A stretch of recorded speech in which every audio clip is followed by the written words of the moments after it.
Well, hello, everybody, and welcome to the monthly Subscribe Star Hangout. Hey, let's not waste any time.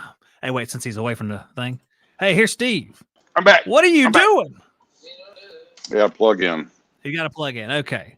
And then just like that, there was Steve. And for those of you who don't want to hear somebody talk, here's a guy playing Rocket League. Bimco. He's smiling because he hears me. I hear you, Zach. I don't know. Our third guy's not showing up for the match, so it may not even happen. We'll see. Oh, man. But I'm here for the time Awful being. news. And Arthur's Awful here. news. Yeah. As cute as a button. All right, and here's the Egans. The Egan family is here. I'm gonna stay very quiet and just wait for them. Hi, Jessica. Craig. Hey, Steve. Long time no see, man. It's been a couple hours. They got yeah. there. Coffee, cashews. I'm ready to go. Are you loving them? Yes, they're wonderful. Thank you very much. You're welcome. What's with the coffee and the cashews? You say that every time. But where did that come from? That's my snack when I'm watching, or I just like sitting on my coffee and cashews and watch live streams. And hey, there's nothing wrong with it. I'm just curious, how long have you been doing that? It was like I like cashews 2 years, I guess. Ever since I can remember. They're great. So my favorite store from back home, they sell like nuts and candies in bulk, and they have a double roasted cashew. So I ordered me a pound, and I ordered a pound to give this Steve so he could try them out. Ah, that's nice. Yep. They came in last night or yesterday while we were at the dealio, and I brought them this morning, and they're really good. That's pretty nice right there, Steve. People thinking about you. My wife baked her some cookies, homemade icing, homemade everything that she's got to come over and get tomorrow. I'm That's afraid to pretty bring nice. them, leave What them in was the a truck. trade, really? So, Jessica, how far are you from the event? Because y'all are talking about going to the Kalos thing. How far are you from, I guess, work? Because you work there. About an hour.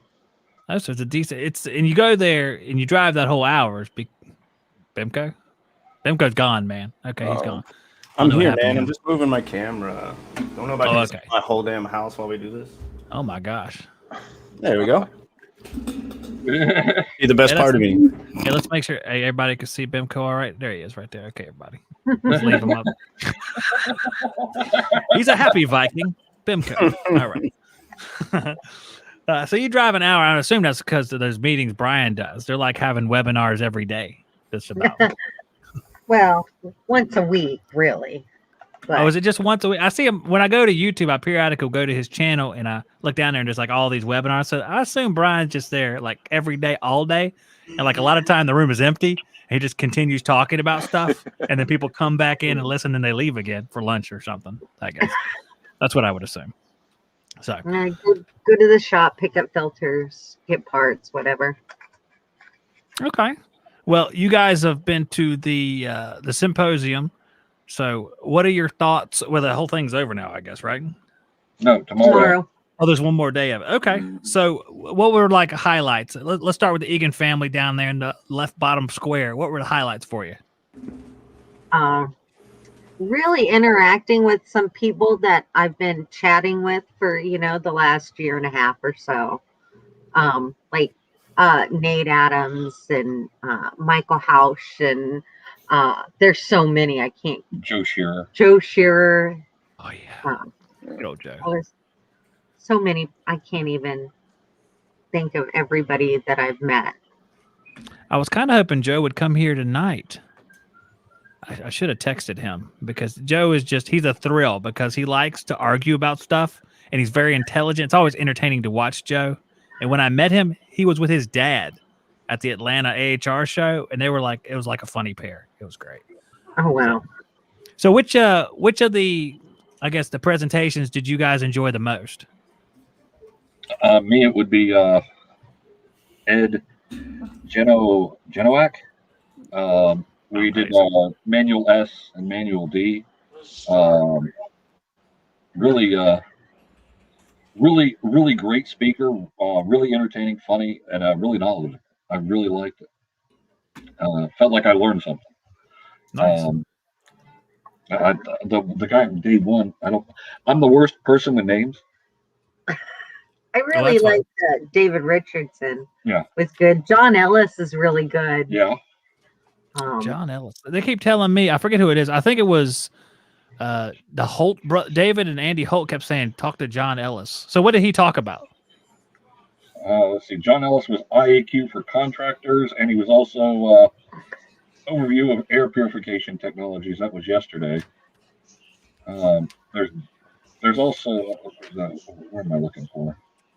Oh yes, Rick Sims, condensation, because sweating ducks. I did that yesterday. That was my favorite one yesterday.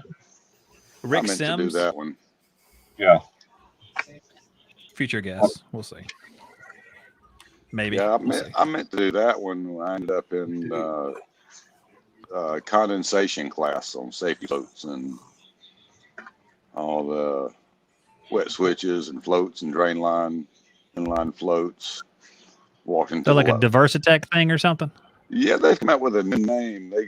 Their whole line of safety switches, they've kind of switched it to a different name. I forget what that name was. Surety, I think.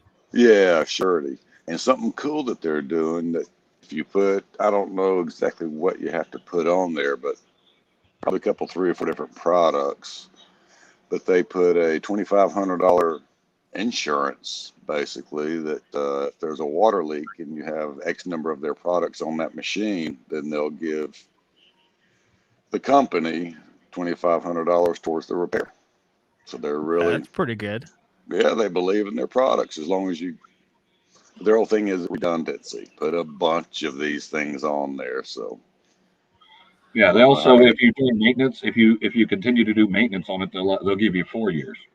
Mm-hmm. So What is it otherwise? 2 years. 2 years.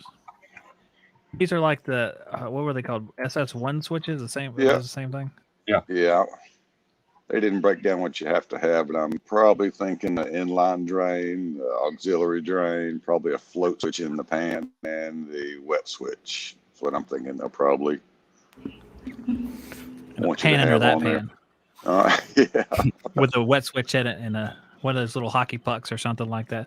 Yeah. I hate I those could have used that. pucks. Oh, I never have used them. So you've used a little. What are the ones that just sense the water? I've never used one, but I've gone on a service call where one had activated or whatever, shut down a unit, and that thing was so hard to dry out to let the unit come back on. It sucked. It was awful. I mean, it did shut down with a puddle of water like that big. Yeah. They work well. I'll give you that. At the first sign of water, they trip, but it sucked to try and get it dried out. If it's in the summertime, you get a towel and just pat it real dry, real hard. I hit it with and the you shop rub it vac. on your pants.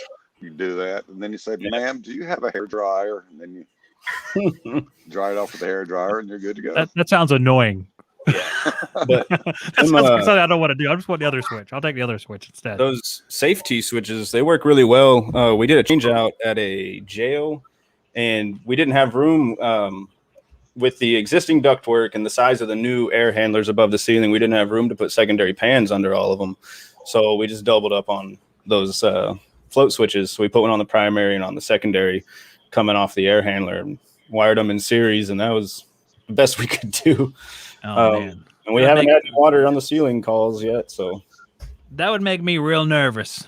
I'd be it's like, a this thing's little going to condense nerve-wracking, or something and start raining on the ceiling. Yeah, I mean that's always the fear, right? But we've had good luck with them so far. They've always caught it before. You could probably put one in the air handler itself, because every time you get a water leak in the horizontal air handler, all the insulation gets wet. Right. Mm-hmm. So you can probably just go ahead and put one in there and where all your line voltage is, and maybe it'll catch it before the wet switch catches. Putting one of them little pucks in the drain pan. Yeah. It just constantly trips. Trips all the time. Yeah. I've never used one of those. I've only used, I was trying to find the picture of it, but I've only used the ones that just clip on the side of the pan. And the inline ones. With the styrofoam float that the mice eat. Yeah. I've had mice say they eat through the drain line. Like, you guys are determined. I don't know how you guys knew there was water even in there, but they ate right through it. And there's like all these holes in the drain line. There's like 4 or 5 of them. You guys are crazy. In the tubing. I hear some children. What was that? What's the deal, yo? Nothing. Who invited these children? Hey, there's the thing I'm talking about. That little Yeah, thing those are right here. SS1. Yep, those are nice. Yep.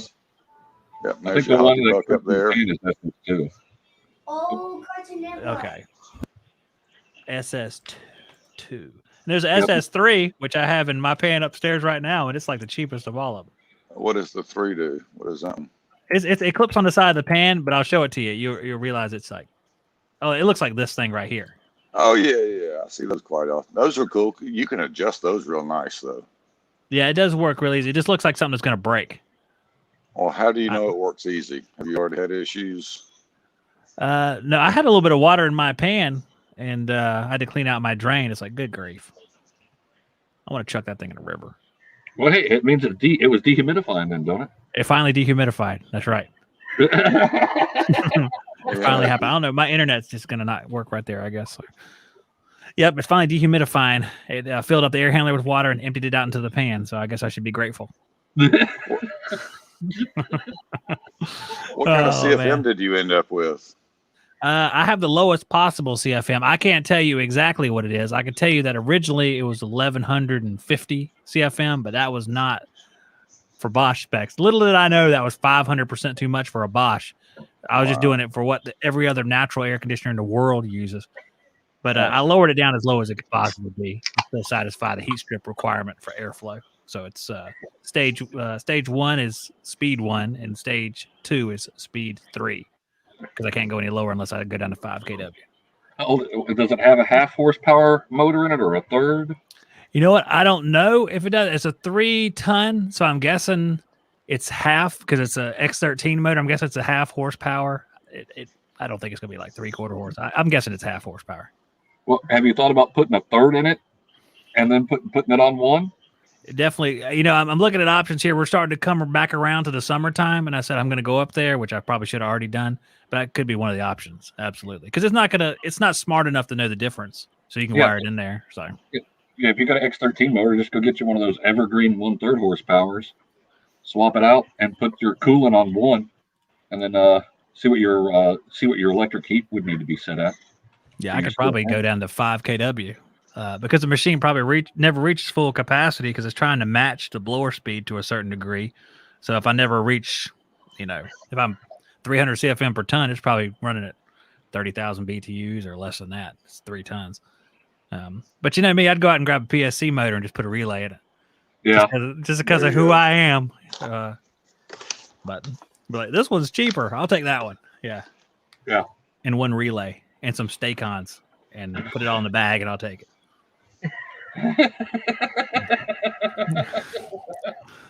It's just I don't know. I don't really X13 motors. I mean, I put in Bryant units, and they had these really cheap ones, and they would just die, and there'd be no explanation. Be like, maybe it's because of the static pressure. I was like, no. I mean, I designed it. I designed the system. I know it's not static pressure because we tested it, but they just die. And I was like, these piece of crap. Well, you should see Nate's new T-shirt says plus or minus 70%. Plus or minus 70%. Like, those are my classic test instrument numbers. It's funny. Whenever I set up the Bosch, it had a static pressure of 0.3. I was like, this is great. Now it's probably 0.1 because it's slowed down to pretty much nothing. So there's all this big ductwork and no air moving through it. So the issue now is it won't reach the very periphery of the system because it's so far down. There's not enough velocity any longer because I had to decrease the airflow. So, Have you got your zone system on yet? No, of course not. It's still it's sitting up in the attic. Yes. There's like dampers and boxes up in the attic. Yep, you should have been there already. This weekend would have been a great weekend. I agree with you. Now it was 80 some today. I was like, it's gonna be hot up there today. So there's a cold front coming. I'll tell myself it won't happen probably. It'll be in the middle of summer when I finally do it. The EWC guys will be like, are you gonna install that thing so we can see if it works right? Yeah, I will. And here's Brent. He's shouting reheat. Yeah, Brent, I got it. Whatever, man, I got it. Still got to put the zone system in either way. Sorry. But enough about my Bosch. Good. We'll come up and have a symposium at your house and just get it done for you. You have some hands-on training at my house. Let's get up there and fix this thing. Yeah.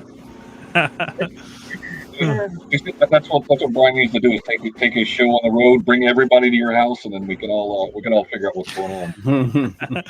You know what? That'd be a humbling experience to have these guys roll up in my house. And this is just needs to be set down here, Zach. That's all you had to do this whole time. It'd be like it worked perfectly or something. I was like, you guys get out of here. I don't need this. I'd rather be ignorance and bliss than have myself corrected. I'm just kidding. It would be nice to have it work properly. But I figured the Bosch guys can't figure it out. And no one else can. It's supposedly their machine. So do you guys love or hate when you get those easy service calls where all you have to do is go turn the thermostat on? Love or hate? Let's say it was a 3-hour drive one way to get to said call. Good grief. That would never happen. I've done it. Well, that must be a commercial problem. I never would do that. And I wouldn't like it because I probably wouldn't charge them because it'd be residential. I'd be like, okay, Miss 87-year-old woman, I'm just going to turn it. Yeah. It seems like I'm taking my money. Yeah, right. I just flunk. Maybe if I did some work. It would have to depend on the time of day. Like if it's real late in the day and all I got to do is turn a breaker on or disconnect or change a bat, I'm happy. If it's late in the day, I'm like 10, 11 o'clock at night, midnight. Yeah, I want that easy call. Yeah. The last thing I want is, oh, great, I got a blown fuse. Oh, low voltage short. Awesome. Yeah, I don't like that call at midnight. Yeah, that's the worst. That's the worst. I had one of those. Speaking of low voltage shorts, I had one of those that I thought I figured out, but evidently it took me so long that the customer did not approve because I was sitting there for like hours looking for this low voltage short. It was hard to find, and I narrowed it down to the thermostat, and the problem was solved. But I also found that one of the other systems was like riddled with acid in the refrigerant. When I did a little test, it was like bright red. And I got the impression she did not believe that it was true because I was never invited back to that house. I'm like, come on, it's true. I got a little thing here. It's red. I got acid in my system. What is that? No, the other guy said it was fine. Okay, fine. But it happens. But yeah. That was a tough one right there because it really hurt my pride because I was like, yeah, I was telling the truth. And she literally did not believe me what I was saying. And I was like, oh, man. It's like go ahead. Go ahead. No, you go ahead. I can tell you on the carriers with the heat pumps where they got the white connections with top hats that they squeeze. Mm-hmm. The worst low voltage short I ever had, and I was there until it got dark, was if it was in the outdoor unit, it popped the contactor out, but I'd never seen the spark till it got dark, but it was a screw coming from the inside out. So the system would run like 5 minutes, it would just touch inside there. But until it got dark, it didn't spark enough for me to see it. I'm like digging around all the wires in the condenser, and I could shake all the wires with the disconnect off. It'd only do it when it was running. So those little white pinch things, because it took me like 5 hours to find this stupid short. Yeah, that is like the first thing I check is the connectors inside the unit. That is like the worst short ever. Okay, hard to see a little bit, but we see it. It's like, what is that? It's a low pressure switch. I bet if I turn the brightness down, it'll show it better. Turn the brightness down, man. Come on. Focus. That's much better. Focus. Hang on, focus. It looks the same. Anyways, it's it's exactly the same. It's crimped right where it comes off the plug. They bent it so hard from the factory that the wires just eventually just broke right there, and it was just enough to where it was an intermittent short. And I didn't find that till I had added 2 pounds of refrigerant. And then I found it. But it was a 10-ton circuit. It ain't going to hurt it. You got to charge for something. Yeah. Yeah. You're paying for that refrigerant now. Yeah. That's the only thing we make money off of them is on refrigerant because they're full coverage. Add some on every call, no matter what. Just add refrigerant. Yep. A couple pounds for your gaff. It's all right. That's a good question for everybody. What is the worst issue from the factory that you remember running into? Like just a problem that they screwed up that wasn't at all. When they strap all the low voltage wiring to the damn copper in the compressor section. What happens? It shorts out? Yeah. After it could be a few years or several years, but yeah, they strap all the wiring like right up against the copper. On a lot of the commercial stuff I've seen, that's what they do. Strap it to the suction line or the discharge. They don't care. They just cable tie it all right to it. And you Train go does that on their residential too, where they come down. They got that plastic pan now, the base pan.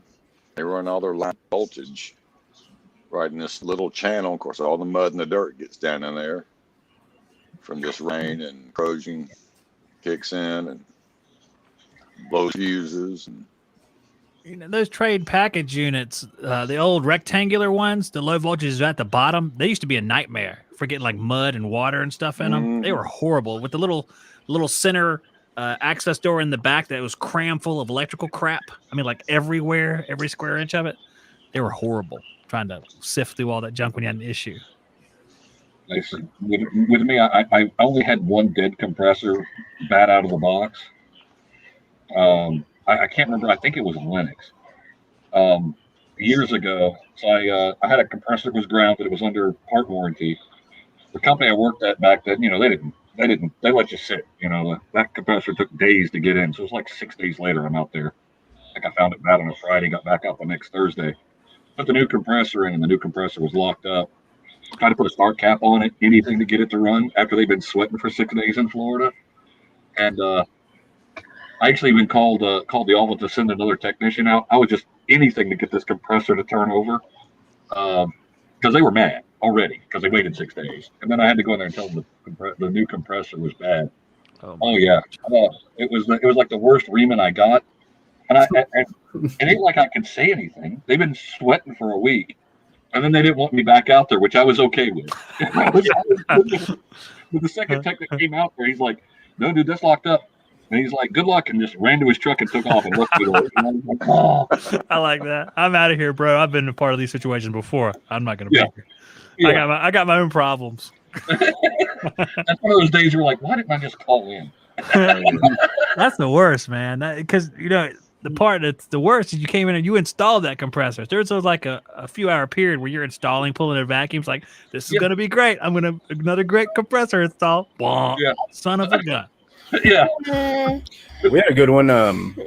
Some of our guys from Austin came down and installed a modular air handler in a mechanical room, and didn't find out till they had it in and went to go start wiring it up that it's a chill water air handler, that they had sent us the wrong voltage unit. They were supposed to send us a 460, and they sent us a 208, 230 three-phase unit. So the guys had to add a big step-up transformer right next to it to make it work, because they weren't taking it back apart again. Oh my gosh! I thought that was pretty funny. Yeah, that's one of them things. Right there. Almost as bad as when we had a guy show up we were swapping out 12.5 ton and a 15 ton rooftop unit, and first guy shows up, he's got 12.5 on his trailer. Next guy shows up, he's got a 7.5 on his trailer. It's like, that's a lot smaller than the one on the roof. Hope you Where's the other one? Just grab another one and put them together. And he looked and he was like, "God damn it, this one is on me. I ordered the wrong damn thing." It's like, geez, how'd you mess that up so bad? But pretty bad. at least we hadn't, taken all the piping and wiring off and everything, so we were all right. Steve, what's going on, Steve? Ordering more cashews. Go get the cashews. That's what he said. Go get the cashews. I'm talking to these people. I'll be done in a minute. Steve, what are you doing over there? I'm trying to see if Richard has a war story. Oh, okay, that's right. I forget that you have techs in the building with you there. In the background. Oh, there's the hotel's full of us. There's a bunch of us. Oh, yeah, that's right. I'm sure they're right. We'll just go out in the hallway and says, "Who wants to be on Zach's live stream?" I'll be like, "Who's Zach?" Never mind. Well, I helped stop some faux pas with your last name, because I said your last name and they're like, "Who?" I'm like, "Shop Talk." He's like, "That's how you say it." Oh man, yeah, it's my last name is horrible. I should change it. For the longest time, I didn't know how to say your name, so you were Zack Psioda. Well, that sounds pretty good, actually. I do like that. I'm gonna get a trident. Legendary. I'm talking about that. That's pretty good right there. I think you said it right. The final boss of a video game is what it sounds like. Final boss. I throw tridents in underwater, and I have a pet Leviathan. It's the reversing valve on the end of some copper. Oh, it does look like a Trident. Never mind. I'll never use one. Oh, that's a good question for you guys. All of you experienced professionals and BIMCO. What is your worst? Sorry, man. What is the most difficult repair? Because you said reverse valve heaters. I've definitely had a time with one before on a train unit. It had been replaced once before. Oh yeah. I remember that. And so I bet it had. this is, I think it's like a 7.5 ton or something. But anyway, the way they have these piped, liquid line comes out of your condenser coil, goes right up through the outdoor TXV. So yeah, this isn't a reversing valve story, but TXV, and then like immediately hits the distributor for the outdoor coil, and there's like this much space sticking off the distributor coming out of that TXV. You have like nothing to weld to. And the other guy, when he had sweat that off, had took a couple of chunks off the distributor with that TXV when he replaced it. So when I sweat it off and I see this, I'm like, oh shit. And I go to put it back together, man, and I had like nothing to weld to, and it almost kicked my ass. But after a few hours of something that usually wouldn't take very long to weld, it was a pain, dude. And I almost gave up. But you made it. That's good. I did barely until the next guy came to replace it again. Like, what is this crap? How welded this? How much solder to use? All the judgments come out then. That's a ton of solder. I wouldn't use that much. And so it's like, I don't know. I guess it was brass to copper there. The distributor's brass. And so I tried 56 with flux and everything, and just wasn't doing it. I just got that thing so damn hot that 15% finally would stick, and I just gobbed it all over. It is ugly. BIMCO Zoom locked it together. Give me the Zoom lock. Give me the Zoom lock, guys. That hard cast tape ought to do it. And that's all right. It's in the bottom of the unit. No one will ever look there. Yeah. The next guy, he called me. He's like, I don't know who welded this thing, man, but it's not good. I don't know either, man. Okay, talk to you later. Or was it leaking? No, we just kept having issues with those things, just losing compressors. And, we had done the reversing valve, both TXVs, pretty much like everything but the piping we had ended up replacing before it finally started working again. I mean, they would work again for 7 months, a year. But I think when I did it, it was like the third time we'd put in a new compressor and reversing valve and outdoor TXV. I didn't do the indoor. But I mean, flush everything, and they were just dying, either grounding out or something. I can't even remember. But we had a rough time with this 1 or 2 units at this place. Well, what I want to know is, and I'll put it right up there. All right, Jessica, what are you whispering over there to Craig? Okay. That I'm so tired and I can't stop yawning. Oh, that's not that bad. Okay, never mind. You're just tired from all the learning. Good, great. Yeah. Gotta go find the learning. Go find a Lost kid. the kid. Uh-oh. All right, He's Steve, in what's the the worst kitchen. repair? What's the worst repair, man? You've been in HVAC for, I think you said, like 53 years or something. Yeah. So, yeah. But you're 32 years old, as I recall, so that doesn't work. I think probably close to BIMCO's. Worst one I can remember was just doing a TXV on a evaporator, and it was a brass to copper thing, and zero experience in doing brass to copper. But I finally got it. But it was probably 2.5, 3 hours trying to get that thing not to leak. But I finally got it. So, How'd it look? yeah, that was. I didn't even look. I just pressured it up and I didn't see bubbles. I didn't look at that thing, man. I didn't want to look at anything that looked like that. It looked like a thing of grapes growing on a vine. It held pressure and I bubbles and put my flashlight on it, and I don't see bubbles. Yep. Then you just drove out of there. I'm done for today. Yeah, pull a quick vacuum and 2 cigarettes, and let's go. That's old school right there. That's the way we did it. That's was it like Bergman? You went to Bergman's vacuum talk. Yeah. Well, you have 1 cigarette for roughing vacuum and 1 for deep vacuum, I think is how it works. I forget what he calls the deep vacuum. It's something else, but I know it's roughing, and then it's like 2 stages of the vacuum. You guys, you should tell me because you went to the class. Come on. Well, the new ones with the the blue hose and the 2 CFM is 15 minutes. You get down to 300, 250. So that's a 2-cigarette pull. Yeah, no, it was really fast. I used that. I used the 4CF1 at the house, and it was done within like by the time I walked upstairs and came back down again. It was impressive, but it was brand new stuff. So I guess when you go out into the dirty stuff that's been sitting there for 20 years, it'll be a little bit different, probably a little bit more frustrating. Steve getting some stories fed in. No, Richard's gonna go get a Coke. No. He's gonna go downstairs. What are you doing, Richard? Go get a Coke, man. All right. All right, Jessica. Jessica, what? Poor Jessica. She's so tired. Just stay awake for a few more minutes, Jessica. It'll be over. I'm good. I'm good. Now? You haven't done any repairs yet, or have you done some repairs or just maintenance? So far, really just maintenance. I've done a few repairs with Bert, but That's nothing cool. Yeah. yet. You got the braze the other week, didn't you? That was a while ago. Well, but It's you did been. it. I did. I brazed.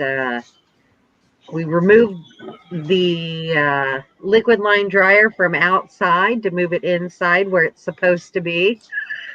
Oh dear. Yeah. I feel the judgment coming on me now. Well, mine's outside. Continue. We don't need any brawls, okay? No brawls. Whenever them upstairs dryer people come to me, it's like, man, them dryers hold less when it's hot. You know what's upstairs? Attic heat. I put mine outside where it can rot in the weather. What if it's inside in a conditioned space? Let's see. That doesn't really ever happen to me. The one in the closet, I guess, would be the exception to the rule because every now and then we have one in the closet, but that's not real common here. They stick them in the attic pretty much exclusively here. Well, look, that one I did in Fruitland Park where we it was outside. I had to get a ladder and snake my way up to get to the air handler. And I was by myself. There was no plywood. I couldn't get my torches up there. The new one went right back outside. It's the difference between the theoretical and the real life. When you get there, it's like, I'm going to move this dryer inside, just like the manual says. And then you'll be like, well, I'm already out here changing out this compressor. Let me just put it out here this once. Cool. Next time I'll put it inside. Now, if I can move it inside, it goes inside. But if it's like, yeah, I got nowhere to put my torches. I'm by myself. This guy's got his fridge underneath there. I'm not making it. Yeah. Oh. Oh, Mountain Dew. Got the Diet Mountain Dew. Got the 0-calorie cola here. Hey, what's in the drink there, Bimco? What do you got there? He's Bimco. not there. Bimco. Good luck. He's still chasing kids. I think he's chasing kids. He just put his the can up there. It's got his name right there. Check on him. I wonder if that kid got a knife drawer. That was Merida from Brave that just ran by. All right, question on relocating that dryer from outside to inside. How many? You put a coupling in there? You get a piece and sledge it both ends? I normally cut out like whatever piece I take out. I'll go grab a piece of 3/8, and then I'll swedge it and just solder it in outside.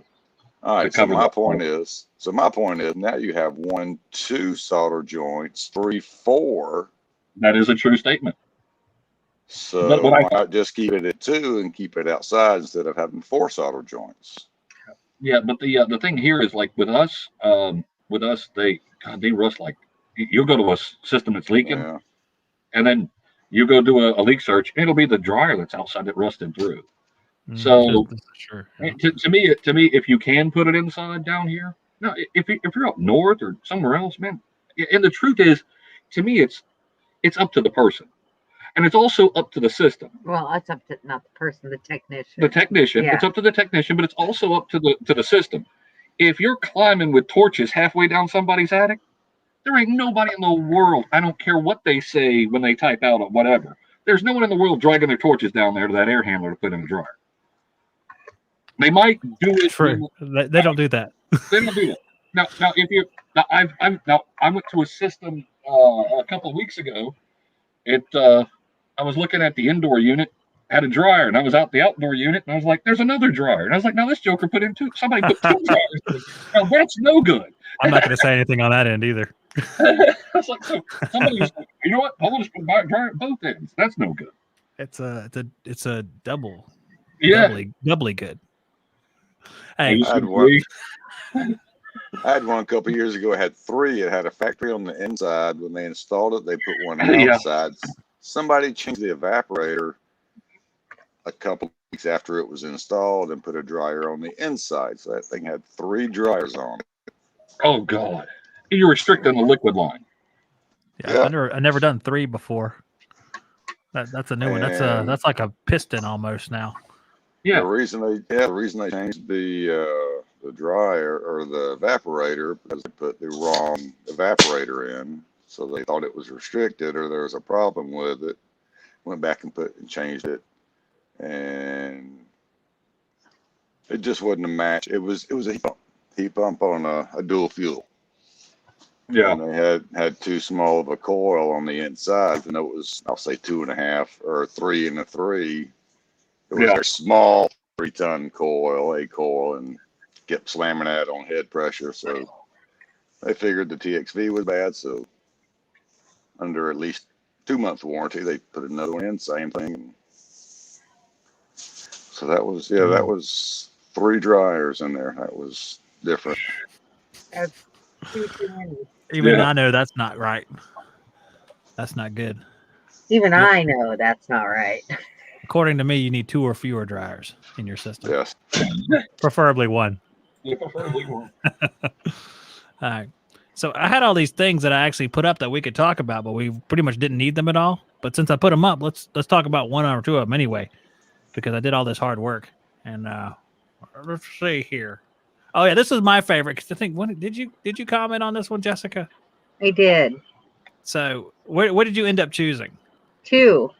So why did you choose 2 out of all these? Because I still have so much to learn. Like I still feel very green. That's Okay. how I view myself. So what about you, Craig? Where are you at on the grand scale of this very specific and descriptive poll that I put up? Rate my knowledge of HVAC. Between 3 and 4. Between 3 and 4. I put myself a 3 because I figure that the 4s and 5s won't yell at me then.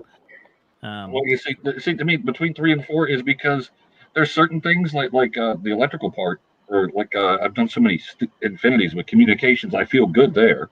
Mm-hmm. But like if you talk about airflow, I'm a 2, a 1. You know, because you can break it down. I feel good on the refrigeration side. I feel good on the electrical side, but airflow, I'm just learning that. I mean, I take static pressures now. I try to set blower motors to the chart, you know, ECM motors. But I'm nowhere near that. You know what I feel like on the refrigeration circuit or on the electrical. Torches, I'm a 3. I'm so paranoid about leaks. I'm slow. If you talk about the worst repairs, it is TXVs. The first company I worked for banned me from them because I burned up the first 4 or 5 of them. I burned them right up. No kidding. The first 4 or 5 of them, I just cooked them. At the time, I used a 0-tip torch, so I used a lot of heat, and I used cloth. And by the time I got them where they weren't leaking with that 0-tip torch, they were done. I done burned them up. So like the first 4 or 5 reversing valves I did, I just cooked them. Dude, I use a rosebud on like everything now. I use a 2-tip, but I also use like a wet rag to keep them cool. And I'm okay. It still takes me a bit of time, but I'm not fast on torch. It's not a bad thing. But that's why 3 to 4. It depends, but it also depends on what it is. Like if you give me a commercial, I'm a 0.5. I'm not even a 1. On what? And refrigeration was 0.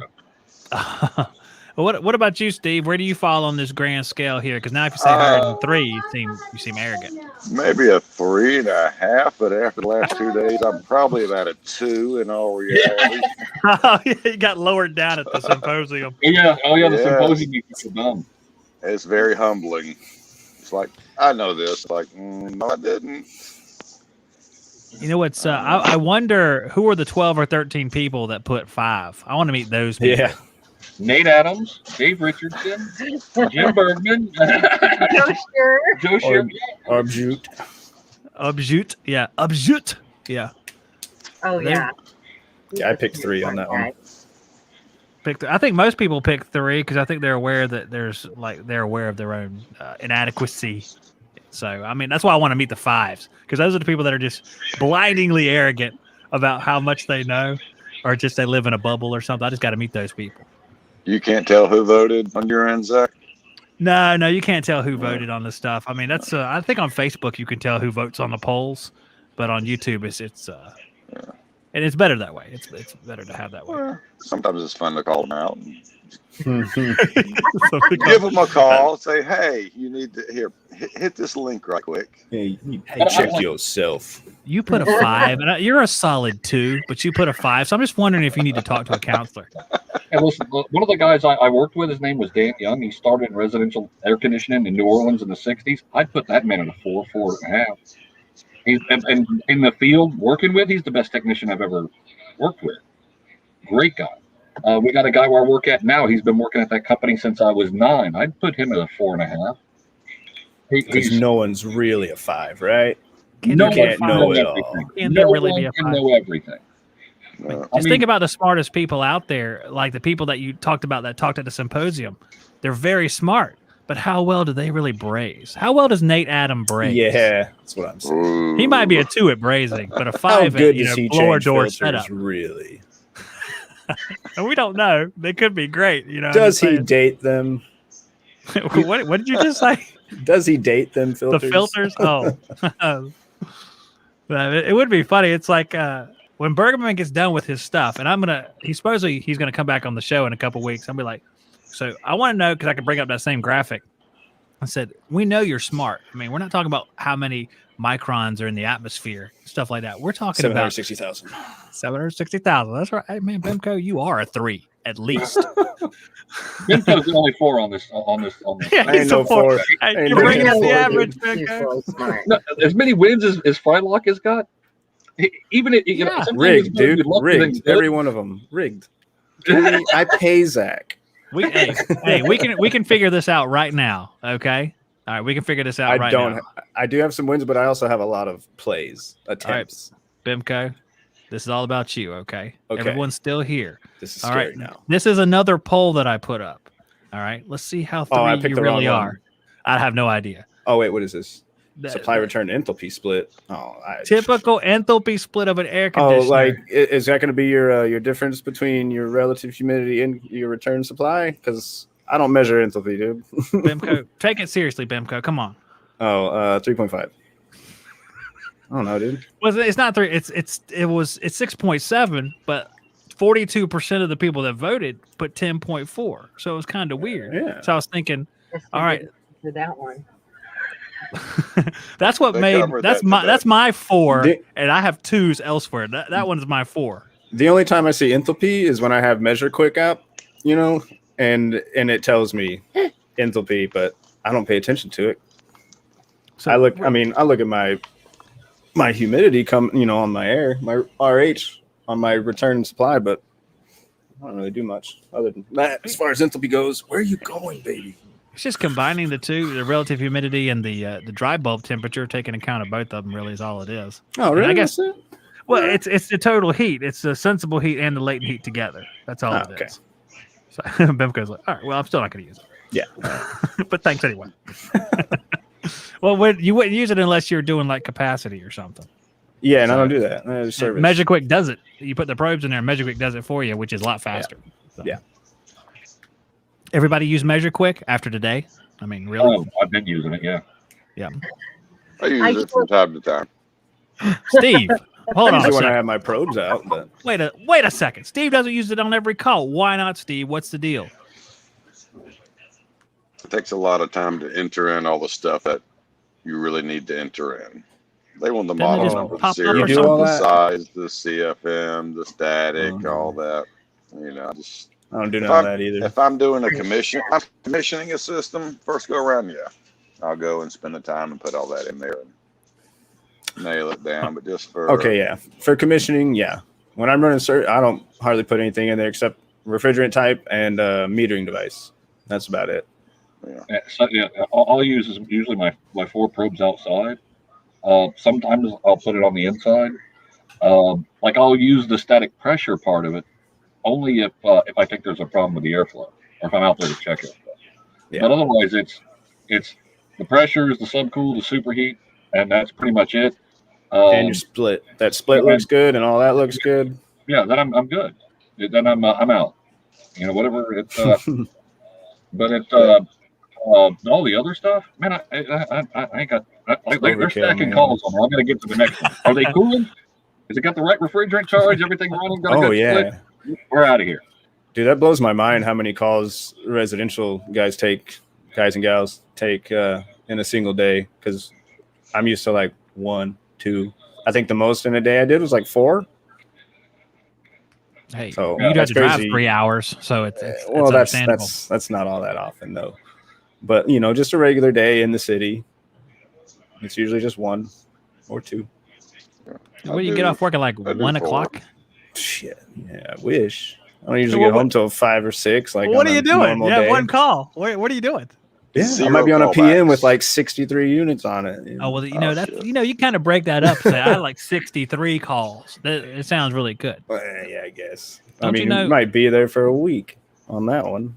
You gotta when you're an online personality, you have to embellish to keep up. You know what I'm saying? It's like I did 30 calls a day. Yeah, you but know? people like to see the real, you know, the reality of it. Like that. Hey, listen, They can tell when you're lying. I'm a terrible liar. Hey, listen, if you're running 30 calls in a day, 25 of them are going to be callbacks. Yeah, I I agree just with keep that. going back to the same call every day. Yeah. I'm gonna Yeah, find you're that going baby back. again. Nah, I'm on the phone. Yep. Turn around. Nope. It's venting into the air. Turn around. Oh, so that was a leak. I thought it was gauge malfunction. Yeah. Okay. But like we all know the bogus Pound Schrader core leaking, right? That's a Friday night late night call. It was Oh, the yeah. Schrader core. Yeah. All right. I'm out there 2 days later. The guy wrote up Schrader core. It's leaking. It's slightly low due to repeated gauge hookup. That's what the gauge has been hooked up like 500 times or something. It's a pound low. It was interesting. We got another little topic today between classes. A couple of guys over in the smoking lounge, and about half of them are no, we never gauge up, and the other ones are we always gauge up. You have to gauge up. Not Steve, necessarily. Well, if you can do that non-invasive stuff. You can do non-invasive. If you commission the equipment, yes. But, but you can do the non-invasive. But the last thing you want to do is change out somebody's blower motor, tell them they're good to go, run out the door, and go back and tell them they're 3 pounds low. I mean, that is not a call I want to do. That's Let it run for tough. 10 minutes. If it don't frost up, you're all right. Yeah, beer can cold, we're good. Out the door. Yeah, beer can cold, not freezing. Steve, what do? Do you do non-invasive or not? If the system has been commissioned and we in our reports when the system has been commissioned, the guy puts in what the CTOA is and when what's the other DT condensing temperature over ambient And what's the the other one? evaporator delta. Yeah, there, yeah. And we write it. It's on our report, so we do the math and we know what the liquid line temperature should be on any given outdoor temperature, and we know what superheat is because he's written that down on the TXV, and I put my probes in, and gives me the total capacity and off and running. Interesting. Well, I mean, flushing the drains, check capacitors, contactors, do all that. But That's a good question there about non-invasive. I like putting gauges on too, because I know there are certain circumstances that can mimic the right temperatures like depending on your airflow and depending on how dirty something is, it can kind of fool that system a little bit. With it, if it's clean, I think it's good. Yeah, if it's clean. On Measure Quick, there is a non-invasive spot where you can enter stuff, the information in. Oh yeah, I remember Jim came on like early on. We were doing podcasts. He came on. He was talking about non-invasive stuff, and at that point, I guess I don't know if Measure Quick was out yet. I think it was, but I've never used the Measure Quick test. Is that something, Jessica, that you use? Like when you're doing maintenances, do you do that test? I haven't yet. Do it tomorrow. Okay, do it tomorrow. We'll get together tomorrow night and we'll discuss what you found. Yep. Well, you see, I do think there is some merit in non-invasive, because on ductless mini split units, you're not putting gauges on it. It's true. Yeah, so you're not invading the mini split. There is merit, but if I'm out there on a service call and it's broken, I want to, a maintenance. To me, a maintenance and non-invasive, it's working. You're just out there for a maintenance. But on a service call, I don't want that call back, but I put in a motor. And then I'm going back out there and telling the person that, oh yeah, you're 3 pounds low the next day. That doesn't make you look good. That just doesn't make you look good. Well, being 3 pounds low, that suction line is not going to be cold, and that liquid line is going to be much warmer than what it should be. So at that point, gauge up. Yeah. Yeah. But to me, when I'm changing out a motor or something like that, those probes are so easy to throw on, and open up the phone, fire up the system, and look. Yeah, I mean, I quit using hoses 2 years ago. I mean, I got a little T that I put on my probe if I have to. Yeah. I use Schrader core depressors. That way, it's just just slap the probes on, open the Schrader cores, throw the 2 clamps on, take a look at it. All right, there's my subcool, there's my superheat, there's my temp split. All right, I'm good to go. Rip them back off. It doesn't take long. And I can take a picture of it on my work iPad so they can see that I took the pressures. And I can show that to the customer. We call that the slightly invasive test. Yeah, but but yeah, a non-invasive on a maintenance, if you've commissioned the equipment, I ain't got a problem with that. But now with the use of the digital probes, it's a lot less invasive than the analog gauges with the long hoses. So that makes a difference too. Yeah, I like the little probe idea, the analog ones I used to use. I hated using gauges with hoses on them, unless I had to. Yeah. I just had one for the refrigerant. Go ahead, Dave. And your pocket thermometer. The Taylor pocket thermometer that you had to calibrate to get in boiling water. That's real. I was real old school with my stuff. Real old school, Richard. Yeah. What? Yeah. Get your shirt. Awesome. I like Bimco's steampunk kid. He's got right there with the goggles on. That was pretty cool. Dude, you won't leave me alone with them things now. I just like that. What is that? What is it? Is it actual goggles that he's trying to put on? Make everything look like, I don't know, like you got fly eyes or something weird. It's the wrong show. Cool. Wrong show. There it is. There's the shirt right there. It's the wrong show, though. That's Richard's non-invasive testing. Yeah, it's Richard. Didn't I give him a Shop Talk shirt? Does Richard not have a Shop Talk shirt he can wear places? Where's your shirt, Richard? Your Shop Talk shirt. Tell him he's on the wrong show. He's got it. It's in the closet. He bought it. Oh, okay. All right. I'm just kidding with you. If anybody doesn't have a Shop Talk shirt that's part of this crew here, it looks like most of y'all do, I believe. I would send one out to you. But I think y'all are covered. I don't have any baby onesies. You need to make a jumper. Yeah. Get the hell out of onesie. my wife came up to me yesterday, and she's like, "You know what's in style now? These jumpers." And she had like a dress with legs on it. I'm like, I don't know about that. I don't know about that. That's kind of weird. Well, did you ever see, rompers, right? Well, there's a company that made romp hymns, they called them. It was rompers for men. It was ridiculous, but I bet if you put on a romper, you're not a man. Or are you like so secure? Yeah. You're like the manliest man. I don't know. I'm just not going to do that ever. I don't think. Beaver in the chat. If you really don't have a shirt, hey, is that even possible?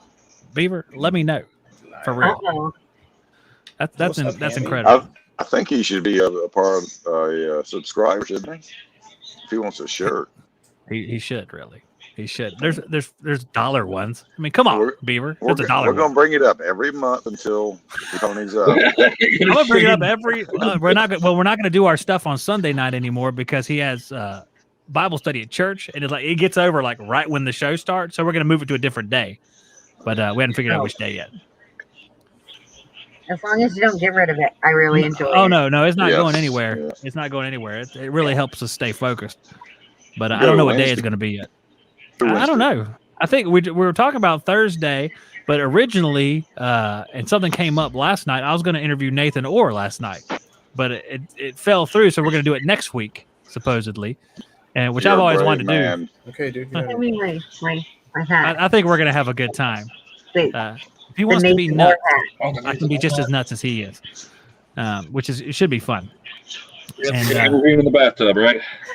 And if he shows up in the bathtub, we're not going live. I'm gonna call Brent and say, Brent, you want to come on the air with me? This guy's in the bathtub, and that's not gonna work for me. So this is the hat that Nathan designed for his division, and it is just a really cool hat. That's pretty slick. You want to mail that to me?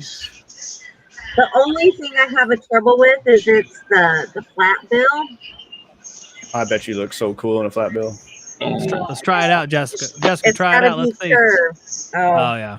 It's pretty bad. I bet you look like a gangster in that one. Oh yeah.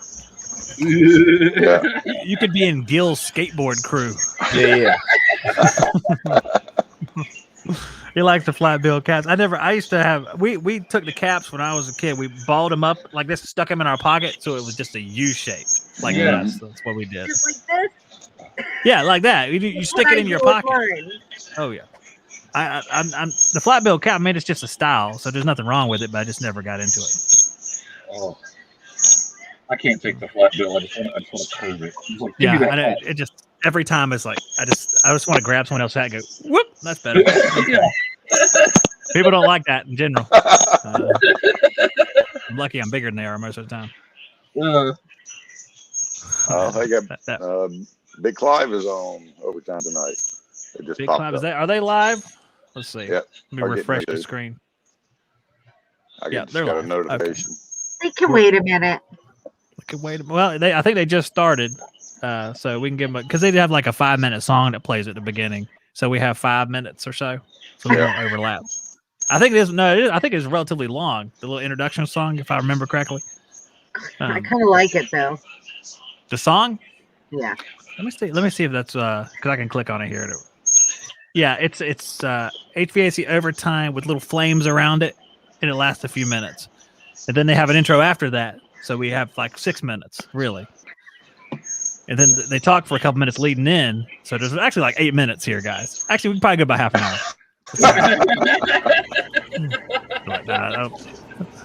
All right, Beaver, you're going to get a shirt, man. I just need to know your size. Just text me your size. That's a travesty, and I'm ashamed to have that happen. So we're going to send you 2 shirts. So that should never have happened. We have to make Men with Issues shirts. No one will get them. That's what I always say. As soon as we mention the Bible, everyone logs off the stream. I just like to have one verse, and it's like half of the people just leave. It's like they're gone. It's like, well, sorry. That's okay. I stay. I appreciate that. Yeah. I appreciate that. You know I must confess, I missed the last one. I know. We didn't see you in there. It's like, I hope Steve's okay. Something happened to Steve. I think I missed it too. My wife said we have a lot of shows to watch. It's So understandable. it's like, okay. So it was the Blue Blood turned into Blue Bloods night. We watched 4 episodes of Blue Blood. And, Oh my gosh, that's 4 hours of Blue Blood, which is pretty good. It's a pretty good well, show. she TiVos it, whatever you do to them now, so you can buzz right through the commercials. So they turned to 40 minutes apiece. She records it with the VCR. Yeah, It's like the Memorex. The Memorex, yeah, we used to do that all the time. Put old VCR in our kids' room, and I watched a movie on it, and it's so bad, dude. Like, it looks so bad. And to think that was a new technology at one point that looked better than the previous technology, and they had like a television. This was as good as it got when I was growing up. Yeah. Oh yeah, they get terrible, especially after you used it for 8 or 9 times, and you had something on there, and Dad recorded over it, and then Mom recorded over it. That's right. Remember, you could bust out the tabs to try to get people from recording over your stuff. Then we put tape over it and record over it anyway. That's the good thing about VCR tapes. We could do that with cassettes too. You just pop out the tabs and do that. No, that was the good old days right there. Look at that. Mixed tapes when you had to wait by the radio and get the song and you missed the first part. Yeah. Every time. Record whatever, because we used to, we like country music when I was growing up, so we'd record like the country music tonight or something like that. We'd listen to it and stuff. It was like, it's funny because the quality was horrible, it's like all grainy and awful sounding. I'm like, oh, Aaron Tippin don't sound healthy tonight. You should have kept your mixtapes. You should have kept your mixtapes, and then you could play them for intros on YouTube. And the quality was so bad they wouldn't be able to DMCA you. But I'm like, this is all this scratchy noise. Well, the funny thing is, I have a box of cassettes in my shop that I've had for it's going to be 30 years here in a few years. So it's pretty interesting to go through those again. Bimco, look at Bimco's ridiculous. Hey man, we missed you. You're back. These are new. How is that even possible? Bands are making them popular again, just like vinyl. What is the deal with records? Yeah, records are back at Walmart. It's like, yeah, it's like, what's the deal here? I thought that CDs don't get scratched. CDs get scratched like the 3 minutes after you buy them, which is the good thing about tapes. They would, they just melt later. Yeah, but cars still come with CD players at least. So mine didn't. Really? They don't come. No. Really? Wow. Ours did. 2015, but. Ours is 2015 Ours is too. 2015. What the hell? What did it come with? Just like a Bluetooth radio or something? Yeah. What's the deal? Bluetooth and an aux port. Yeah. Nope. No aux port? No, you have to. You can Bluetooth your phone and play your stuff that way. Connect your phone. Well, that works. But my truck has a Bluetooth. If you want to pay for the subscription. I miss my Sirius. We only listened to it on the weekend. It wasn't worth the money. I know. Let's get some Spotify. It's not that much. Yeah, let's get Spotify. It's not that much. You also get Spotify. I mean, if I'm just speaking frankly, you could listen to Joe Rogan. Yeah, listen to everything on there. I don't know what's on Spotify. Yeah. So you got the new cassettes. Are they coming out with cassette players again, or we got to rely on? No, so people are like hiding them. Like, what is this thing? We picked up an old one that's like a combination stereo. It's got the record player on top, and then let me see. And then it's got the AM/FM radio. Then the receiver section with a little bass and mids, trebles, and the volume knob, and then a 2-deck cassette player on the bottom, and a couple of really crappy speakers. $25 at a garage sale. I have to know. Merchandise. Like this kid. She done told him. Attention, me. It is Merida. I was right. Yeah, that's my son, Calvin. The redhead is your son? Yes, he has awesome, long, beautiful hair, and he wants to get a haircut finally. Well, I'm sorry about the Merida thing, but it's an honest mistake. The hair's long. It's totally cool. She's got really nice hair too. Man. What tapes, what cassettes were those that you have? Oh, these are from a band called Dance Gavin Dance. Kevin Dance? Gavin. Dance Gavin Dance. They're different. Not for everybody. But I love them. What kind of music is it? Like, man, they're really hard to put into a genre. Give it a whirl. I don't know. I couldn't. Like, it's not real heavy. There's heavy parts. There's soft parts. There's rock and what? How'd you plug it in? Jeez. Oh, is it like System of a Down where it's light? And heavy? No. It's got heavier parts to it, but a lot of it's like a poppy progressive rock. I don't know, dude. Like I said, it's really hard to just. Okay, it's not dead. Go play it. Go. I hear Go, it. go, go. It's not dead. The iPad's not dead, Dad. Go play on it. Everything's right again in the We need world. a little more time. Ads are all on the internet. Uh-oh. Yeah. Steve, what happened? Coffee died. Out of coffee. Your coffee Wow. went dead. You need to recharge your coffee. I ran out. Get some hotel Give it a coffee in go. the morning. Ooh. Yeah, don't do that. Everybody's like, that's no, tough. that's all right. You won't be leaving that hotel as quick as you thought. You turn right back around, go back to your room. Ooh, yeah, I don't Yeah, feel they got good. they gave us a little coffee maker, a little Hamilton Beach, and it comes with its own little Oh no. packets. That thing makes the worst coffee. I Gourmet tried coffee. it once and Well, it's not bad if you put Dasani in it. It's when you hook the Florida water in there, it's real bad. Florida water. Florida water, clumpy. It comes out clumpy. Florida. Made of gator No, bits. no offense, Craig and Jessica, to your water, but Hey, listen. It's better up here. You go back down where I'm from, where on the phosphate mines. You turn on the water. It's so Ooh. sulfury. It smells like you turned on the rotten eggs. Yeah, yeah. It's like, We got that on our shallow wells out here in the country. Yeah. You'd be like, somebody Well, taking water a I grew shower. up on. Yeah, it was like that. I only drink bottled water here. Really can't good. blame you. Who's talking here? What's going on? Hey, me.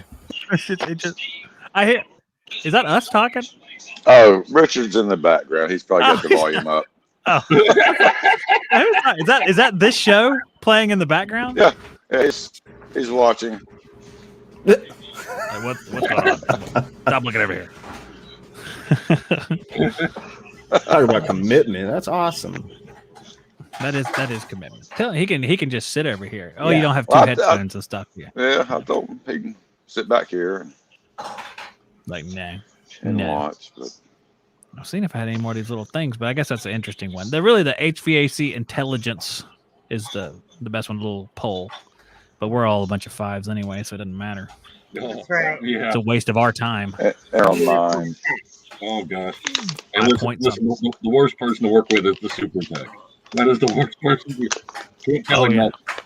Like, Yeah, but they know everything.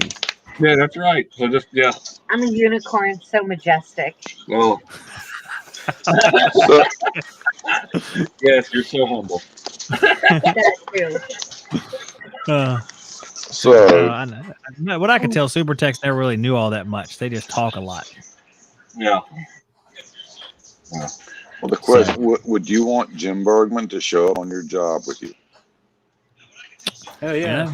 I'd pick that dude's brain. If you didn't have a problem and he just showed up, If he just showed up. yeah. What would be funny to me if he just showed up on a job and he walks up and I was like, "You want to go get us some food for lunch?" It's like that's what we need right now. I want to see what tools you're using. It's like, hold on. Analog gauges. No, I wouldn't mind that. Yeah, I'd love for him to pull up and see my vacuum rig go to town. Be like, this is my moment. This is because of you, Jim. Yeah.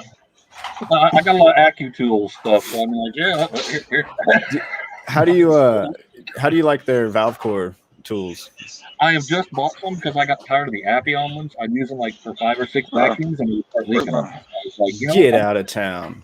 Because so when I bought the I think it was the professional hose kit, the True Blue, and it came with 2 of those valve core tools, the AccuTools ones. Yeah, it leaked under pressure and definitely leaked under vacuum. It was Really? bad. Yeah, I've never used them again. They're in the truck somewhere, but I sticked with the Appion ones. And I like that one, but it doesn't fit in every spot.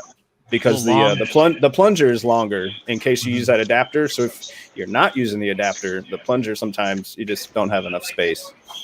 Well, Craig, why don't you like the Appion one? Because I like the Appion one. I've had bad luck with them. I bought 4 of them, and it's like I don't do vacuums all the time, but I've had problems with them after like 4 or 5, maybe 6 times in a vacuum. I start where they don't hold a vacuum anymore, and I'm like, And you're sure it's that? Yes, because what I've done is I got Appion hoses. So I got an HVAC pump. So I pumped off, check the pump, and then I checked the hoses. But when I put the core tool in there with it, I'm leaking, and I'm like, all right, so it's got to be the core tool. Yeah, and that's like brand new with brand new O-rings, everything. After 5 or 6, that's all I use these things for is for vacuum. Yeah. I got an old Appion that leaked before, and that's what I use to, if I got a straighter under pressure, who cares if it's leaking a little bit of refrigerant? Yeah, it's already leaking a little bit.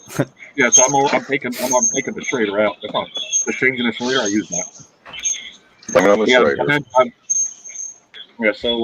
I'm going to try the AccuTools one. He was there and he talked about the design of them. I guess they redesigned them or whatever. I'm going to try them. Yeah, they put little magnets on the back of the plunger. It's pretty cool.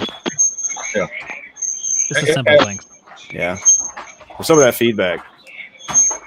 I don't know what that's coming. Hey, let's do a little test here real quick. It's Steve. Just starting to screech a little bit. Oh, it's not Steve, it's Richard. Steve's entire environment there. Tell him to go in the bathroom. Go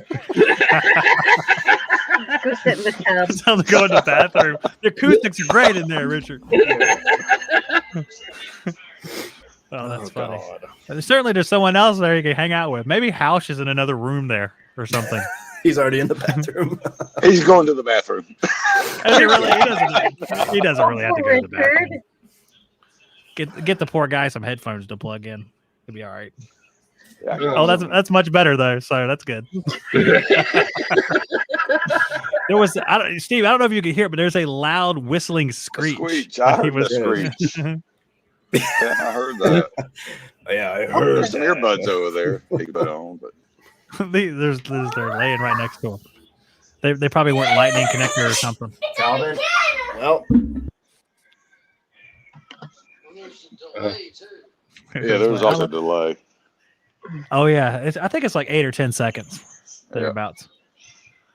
Oh, Richard, you can tell he walks back in the room, like, and he goes away again. He goes away. I don't know why I did that. Because you're far apart, so I don't know why that happened. Poor guy. Jeez, my wife just walked out of the bathroom. She just took a bath, and I was like, "No, we're on TV still. Get out of here!" Live coverage of Bimco's. Hey, man. No. Hey, now. Hey. That's so funny. I just took a juice bath. It feels like he's like I know. He looks wet. Looks a little damp on the front there. Hey. That's funny. Yeah. It's all right. It's all right. It'll be all right. Kids are like that. That's what they do. They drool all over themselves. That's right. Yeah. I didn't mean it. Okay, take it easy. He's like, I saw boobs. I'm going. Oh, dang it. Sorry, Zach. Family friendly. My bad. Yeah, like you've been cursing the whole show. When did your conscience catch up with you just now? Bimco. I sincerely thought you were about to flip off the camera. Just want to cover my shame. No, it's you have no My shame. lack of couth. No, don't mistake us for couth people. That would be a big mistake. Steve, you had your book up there. What you got? Yeah. Oh, yeah.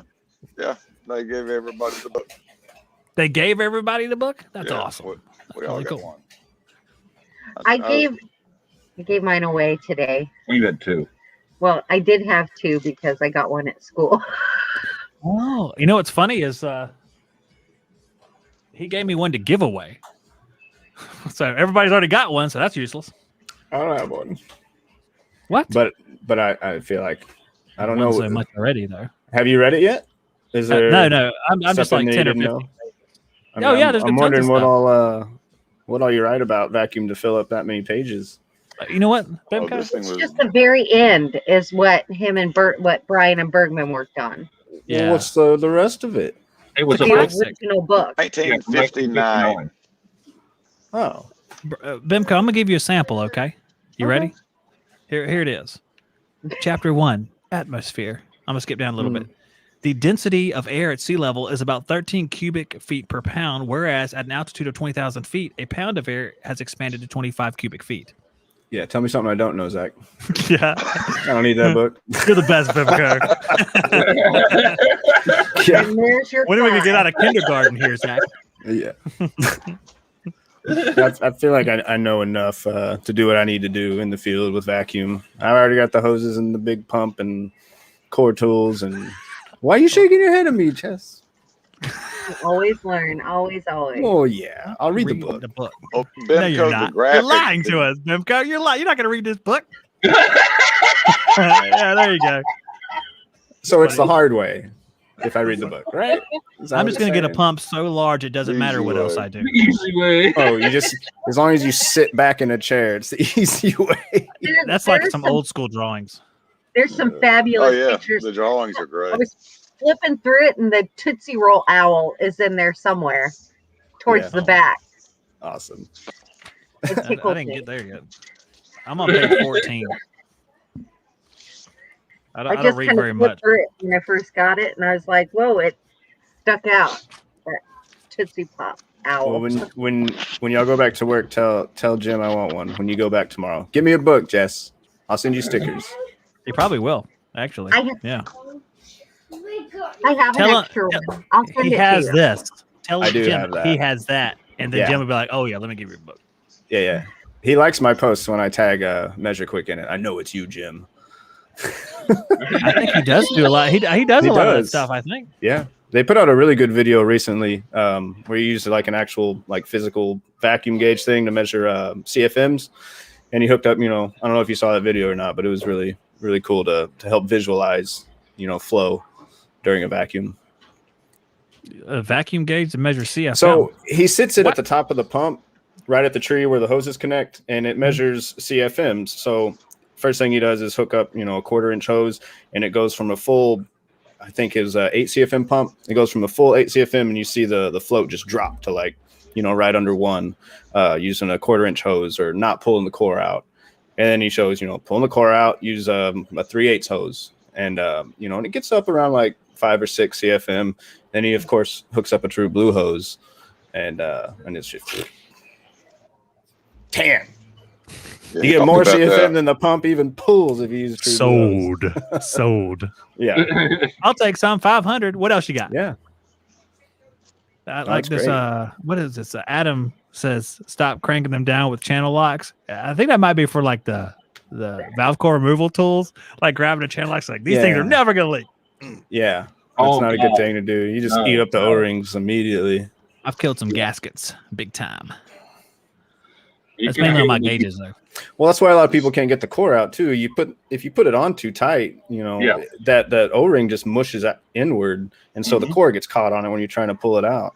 Yeah. And then you give up and you finally like kind of stand off to the side and just go. The core just goes flying. You're like, oh, shit. That's where you take your screwdriver and go, come on, Yeah. stop. Yeah. And that core shoots out into your chest. Yeah. I've had a core. One time I thought the core was put back in on this. Luckily, it only held 3 pounds of refrigerant. A package unit, old one. And I thought the core was in there, but it was not. So I took off the valve core removal tool, and that core, it was like gone, man. I hate to be standing in front of it because that core would have gone through me. It looked like it was traveling so fast. My gosh. And things like whoosh. I was like, well, I'm just going to stand back and watch this. Not much I'm going to do about this one. Yeah. Adam says, what's next? 2-inch diameter vacuum hoses? They're actually using hoses that your vacuum at home uses. There was a guy on Instagram. He made his own out of like vinyl tubing and like pipe clamps onto some fittings. It works. Wow. I can't remember who did it, but there's a dude on YouTube I seen doing that. He's like, I don't need true blue hoses. I'll make my own. Works just as good. You tag Jim on that. Yeah. Yeah. Tag Jim to see if Jim has any information he can give him. Yeah, I'll go looking for it. I'll send it to you, Zach. I can I'd like make to see my own. that. I can go to Home Depot and make my own. Mm-hmm. My service manager told me to do that when I brought up True Blue hoses to him and showed them to him. He was like, "Oh, for that price, I can make them." You know? Okay. I think they had a battle about that on the internet when they first came out, because I remember Jim going up against somebody that was going to build them himself. Yeah. And they went back and forth for quite a while. I don't remember who it was. Yeah. But I don't remember who won either. I got really bored. It was really long. Jim wins. He always wins. Yeah, Jim had to win. Yeah. Maybe he just wore him down where he quit, I think, which is the same. That's still a win. It's still a win. It's attrition. It's a battle plan, so that's good. But I think in the grand scheme of things, any one of those hoses is better than nothing. Like the Appian hoses, they're pretty good. And Yellow Jacket ones, and there's all sorts. They're just the True Blues are the only ones like actually made for vacuum, because even those big Appians and the Navacs, all of those 3/8 hoses are still refrigerant transport hoses. Somebody's been listening Quoting to the video. Jim. Yeah, I'm about to say I've heard that somewhere before. But Well, do they work? Do they work? I mean, just they'll get fine? you there. They still won't think pull they as do. low as a True Blue, but Well, you know what? They don't pull as low, but how low do you really have to go? 250. Well, they do that. They can do that. According to, what is it, the Copeland manual? Yeah. I think is what he says. That on compressor replacements for warranty purposes, they want you to pull under 250 and hold, pass That's the fine. K test, It's fun which with is pretty compressor low. replacement. But hey, we've all been there. It's like, I'm still on the roof. It's 8 p.m. 1,000. Yeah. Let it rip, dude. Actually, the actual answer is 1 micron. That's what Adam says. 1 micron. 1 which is- micron, yeah. Which is what is present in space, I think. 50 is ideal. I don't think I'm aiming for either one of those numbers. I think if I I've see gotten there. 250 during a repair, I'm like, this is great. You Yeah. know? If I pass 500, I'm like, mission accomplished here. Yep. If my vacuum pump by itself makes it to 50, I'm good. All right. Yeah. Good enough, yeah. 50, all right, vacuum pump, that's not good. I've gotten that 12 CFM Navac down to, I think, 13. Just letting it sit there straight to the micron gauge for like 15 or 20 minutes. We've pretty gone cool. from Good. 1 micron to blow and go now. I don't know. It's got the other end of the spectrum. No vacuum. Forget it. Blow and go and gas go. That's Yeah. where your money's at. Quick Mhm. money. That's the quick money right there. But you'll Get be your back. gas and go. Going out of style now.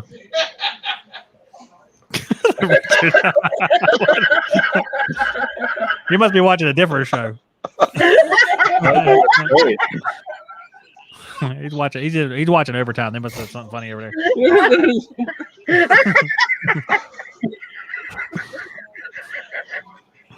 You need a soundboard like Jill for random They're laughing at you. in the conversation. They don't care. We just want to know why he was so happy. We all want that happiness in our own lives. We're jealous of anything. What are you doing? Accusatory.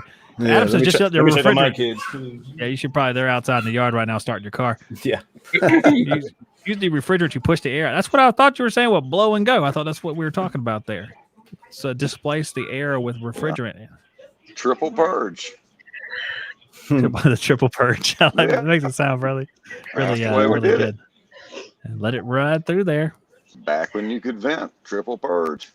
Oh man, you can vent anytime, can't you? I used to. Depends who's watching. Not on this show, Buster.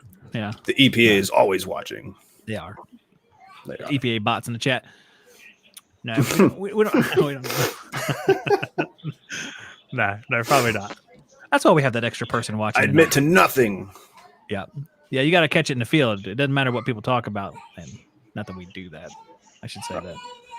No, man. But Someone's one thing upset. about that sound, that is a universal sound. Anybody knows that sound, even a homeowner. I didn't.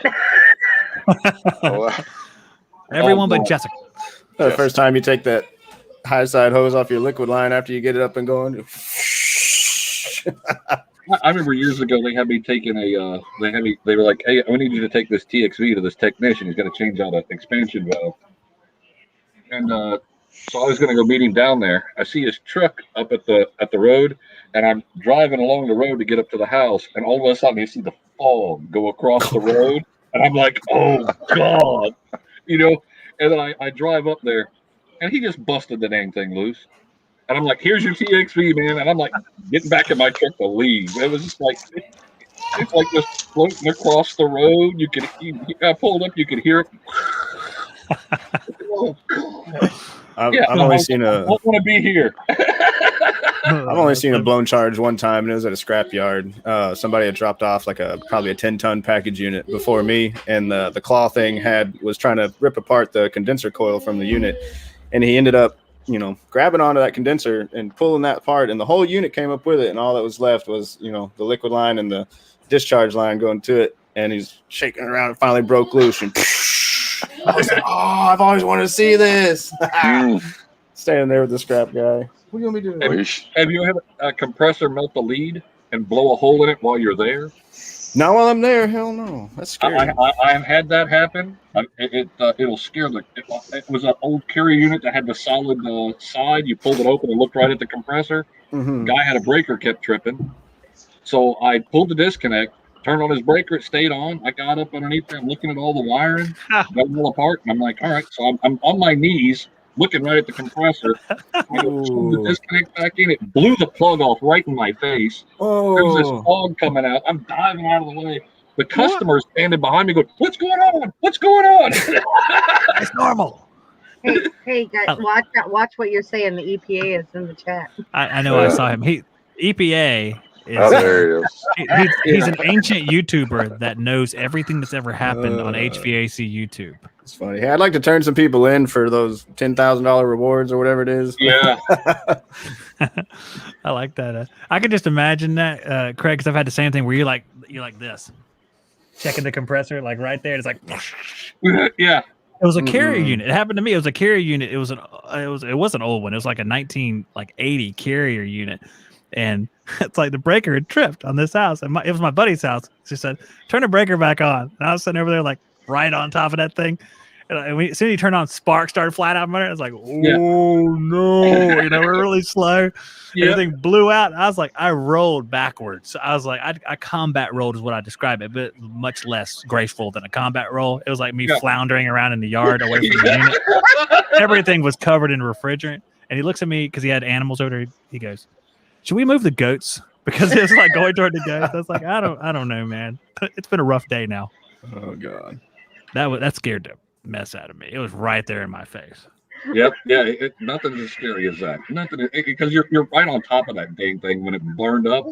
You hear the electrical arc and then the boom, and it's like, here's the refrigerant in your face, and you're like, I'm glad there was no security camera for watching me flop about on the ground to get away from you, because you're just scared, just trying to get away from it. You don't want to get refrigerant burnt. Well, what you imagine is like you're like a ninja. You're like backflip out of it. And in real life, it looks like just a dude is like a fish out of water, just trying to flip his way out of the way fast enough. It's floundering. I'm gonna die. I had the customer behind me that's like, what's going on? What's going on? I'm like just trying to run. You sit there and knock him out of the way. Get out of here. Save yourself. It's because your dirty filter. Yeah, you roll by. It's just your fault. That's what happens when you slug the compressor. Bimco, you had that happen to you? Ever have a really close encounter with a voltage problem? Well, I did blow a good sized contactor out the side of a unit once. I was still kind of new and inexperienced, and I went on a service call, found a 3-phase contactor for one of the compressors was welded shut, and I was like, oh, that's easy. You just need a new contactor, dude. So I went and got the contactor, slapped it in, didn't check for any kind of shorts to ground or anything. And luckily for me, the disconnect was like 10 foot away, like off to the side of the unit. And when I flipped it, that contactor just went sounded like a shotgun went off, man. It just immediately welded again, blew the heck out of it, shot out the side of the unit. So I was really glad for that disconnect being off to the side. I was mad because I had to walk 10 feet to go to it, but then I was happy. customers like, well, we've proven through diagnosis it's not the contactor. Yeah. Well, But lucky you for will me, need yeah. another contactor. Yeah. Then- It's like then you will had need to another walk 30 contactor feet. and a compressor now. Yeah. And the shot spotter went off for the police station, so they'll be here shortly. Yeah. Now, lucky for us, the customers don't generally follow us around on the roof, so That's a good thing. yeah, it's too hot. Or they forget sunglasses and they get up there and they're like, those I white don't know roofs. how you work in this. Yeah. All right, go on downstairs then. Bad. I love it when you guys are up here, but go on downstairs. How about you, Steve? Any close encounters of the electrical kind? Yes, I blew a fuse on the 208 three-phase somehow. I don't know how, but down in the main panel, I was on a big clothing store, and I was a rookie, and I used my channel locks to pull that thing out and grab the wrong side of that fuse, and basically burnt my hands everywhere. I was out of work for about 3 months, had to have skin peeled every day for 2 months. Oh, Oh no. And You win, Steve. Yeah.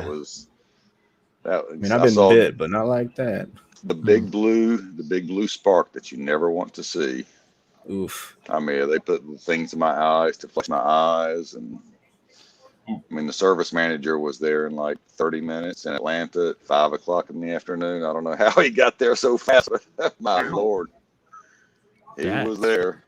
That's a bad one. Yeah, it could have Yeah, been a that lot was- worse.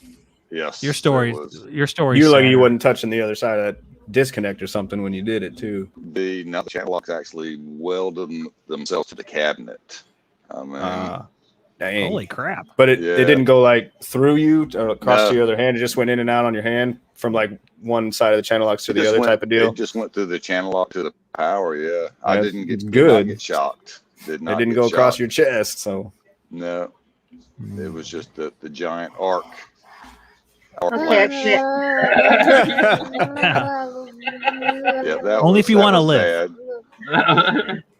it just So teach you then- to respect it and take a little more time and caution. And then I bought one of the fuse pullers, Yeah, the plastic ones. Yeah, the plastic. I steal fuse those out puller. of That was- out of Liebert's. Well, Jessica, we'll tell you that most of our problems come from us not taking the time we're supposed to do stuff. Yep, getting complacent. That's it. Yeah. Keep Start being in a good hurry. habits, Jessica. Always confirm it's de-energized before you go sticking your hands or your tools in there. Well, she Best works for practice. Good Habits Central, so that's good. That's right. Well, that's what happened the first time I got bit. There was a disconnect that was wired backwards instead of the line coming in the top and then out, the load going out the bottom of the disconnect. They had it the other way, line on the bottom, load out the top. And I was like a week in the trade, barely even knew how to use a meter. And, one of our things, check electrical connection. So I took my 11-in-1 and I went to the first one. No big deal because I wasn't touching any other metal. And on the third leg, so it's 3-phase 460, so like 277 going through there. And as soon as I touched that thing in the screw, and I touched my arm to the side of the disconnect, and it just went real quick. It didn't take very long, but it made me kind of Did you time it? scared the shit out of me. Yeah, it was bad. Scared me. I didn't tell nobody for a long time. I was embarrassed. And you came clean.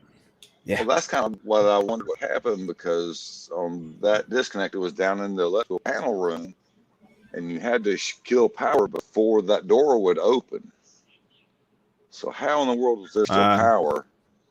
You might have had the fingers might have been jacked up. Happens all the time.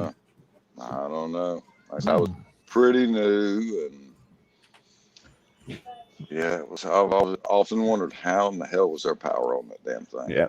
But back to my first point for Jessica, if you'd have checked, you'd have known. Yeah. But How's that done again?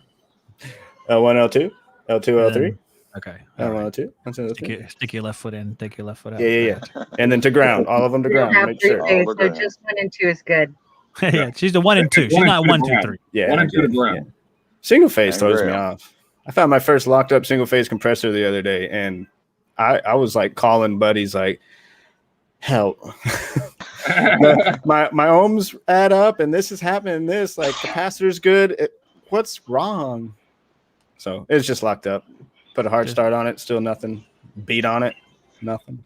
Did you change But I put in a quote to change it. it? Okay. It's still under warranty. They just, it's at a boys and girls club, kind of like a kids YMCA type of deal. Mm-hmm. Yeah, so we have those. We'll see. Oh yeah, I guess they are nationwide. That's cool. Mm-hmm. Wake up, Jessica. Oh, I'm so sore. So sore from learning? Your brain is sore. She's walking all over the place talking to everybody. Oh, I'm yeah, like, she's Just a do social that. butterfly. Yeah. I'm looking for the chair. All right, here, I'm going to sit right here for a while. That sounds like Greaves. Greaves is sitting in the corner. Flit around, talk to everybody. So who was tell us about some of the people you met that you wanted to meet, because I saw some of the pictures and stuff. So I saw Tersh was in the pictures, which I like Tersh. He's cool. And who else did you get to meet? Tersh, Andrew Greaves, Jim Bergman. They told me my phone looks like Jim Bergman's phone because all my screenshots for Measure Quick. That's funny.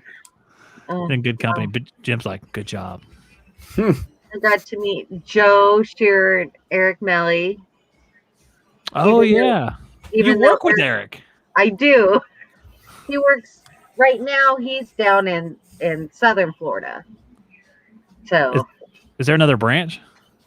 Our commercial, he does commercial, so they're all over the state. Oh, I didn't know that. Okay. Yeah. Now name 10 more people you met. I got to meet Nate Adams and John Ellis and Don Gillis. Oh, I saw him in the picture actually. You must have been talking to him while you took that picture on Facebook because I saw Don in the background. Yeah. It's like, okay, they met Don. Wait, that's him right there. Okay. Yeah. Well, I met him before, but I got to see Craig Migliaccio. Say what now? I'm just kidding. I think it's AC Service Tech guy. Yeah, AC Service Tech Craig Migliaccio. I think I got it right. Lala Flagio. Psioda. Zach Desjardins. Yeah. Oh, was he there? Yeah, yes. He's there. I didn't know that. I'm interviewing him next week. I didn't know he was going to that thing. Nice. He's there. Andrew? Did you meet Andrew? Yeah. Andrew Green. Yeah, got to meet him. Ty? Did you meet Ty yet? He kind of showed up this morning. I saw him. I said hi to him, but he's like, hi, and kind of like, who is that? Yeah. Another groupie. Yeah, let me move on. So who's it you're talking about, Ty? Ty Brenneman? Brannaman. He's like a teacher. Right. Yeah, you look. He's pretty big on YouTube. Yeah. I think I just subscribed to his channel. Yeah. I think. He teaches the teacher. But he's put out a lot of videos in the last couple of weeks. Nice. And just really breaks basic stuff down unbelievably. Was Chris there? He wasn't because he's in his office as I see him on the screen here. Yeah. I thought he was going to that thing. No, he did a virtual. Yeah, virtual. That's it. Pre-recorded virtual. Oh, got to meet Steve Rogers. Oh, cool. Yeah. Yeah, Captain America. That's right. And David Richardson. I'm looking at our list here. We could just name random people. Steve Sosha. Sosha, is that his name? Yes, he was there. I said hi to him. I talked to him for a second. To name everybody else. I don't think Andy Holt was there. Maybe David Holt there? I don't remember him going down. I don't know. I think so. I didn't get to meet them if they were. Talking about random people at this point. People watch it's like, who are these people they're talking about? Oh, they probably know him, I guess. They should know him. I thought Bill Stone was going to be here. He's virtual. He said he was when he told me his virtual thing. That was kind of a bummer. I was excited to meet him. Mm-hmm. He seems like a really nice guy. Mm-hmm. He was there last year. Very smart guy. Unbelievably smart. Yeah, he's going to go to space. And no kidding, Yeah. man. I want to go to space. I want to go with Bill All your Stone. life insurance is paid up. I haven't even left the country or the eastern side of the United States. I mean, really, like everybody's left the country. What do y'all? We came from a poor family and we remain poor. I went to Mexico once, That doesn't count. right That across does the count. border. I've never been to Mexico. they I've never sent been you nowhere. back. There you go again. I looked at Canada from across the bridge from Niagara Falls, and that's the closest I ever got. That'd be cool to go visit Canada. Go hang out with Know It All. Oh, that's right. He is up there. Joe, Was he at the thing? Did he go to the thing then? That's a That's different. a country, long man. haul, man. Man, I they don't have think we want anybody from Canada. planes. There. I think I don't know if they can cross the border. with that dude. Who else? Jamie Kitchen. He's from Canada, right? He's in Canada. Was he there? From Danfoss? I didn't think see. so. We don't have a Danfoss tent there. Yeah. Yeah, I don't think anybody from Canada was there. Oh man, Canada's underrepresented. Any Nicaraguans? I don't know. Just random. And then somebody from Puerto Rico. Was Alex there? Alex? Yeah. Everybody's like, Alex was there? That's the only person in Puerto Rico we're aware of. It was just, I talking to random people. Everybody. And Random people. Sounds like you talk to everybody. That's not random. Where are That's a you from? complete He's talk. like, yeah. I started talking to this one guy, and he was from Atlanta. So I'm like, oh, you need to talk to Steve. Hey, Steve, come here. Yeah. He's Come from here. Atlanta. Talk to this guy. Yeah, You Julia, stand with the other Atlanta people. Yeah. Oh, I hear my son heading this way. Uh-oh. What's about to happen? It has been a while. I'm guessing it's Mom Says. It could be. He sounded really close, but he plays with. It's so lucky because we had the 3 older children. He'll go play with them. He'll sit on their laps while they're playing video games and all sorts of stuff. Much like Aw. Bimco, except for you, it's a son of mine who's holding a different son of mine. Man, I need to get to that level. Level 20. Yeah. We have a question from Mr. Grabaka. It says multimeters. Fluke 375 all day. I don't know if he might be asking if we believe in multimeters, which I do. I mean, yes. Yes. Use a Okay. clamp meter every day. Clamp meter. Same one for the last 5 years. The Fluke 90. 375. No, it's more of an electrician's meter. It doesn't do temperature, and it also doesn't do DC microamps for flame sensors, but it does everything else. I need What a piece capacitance, of garbage. volts, amps.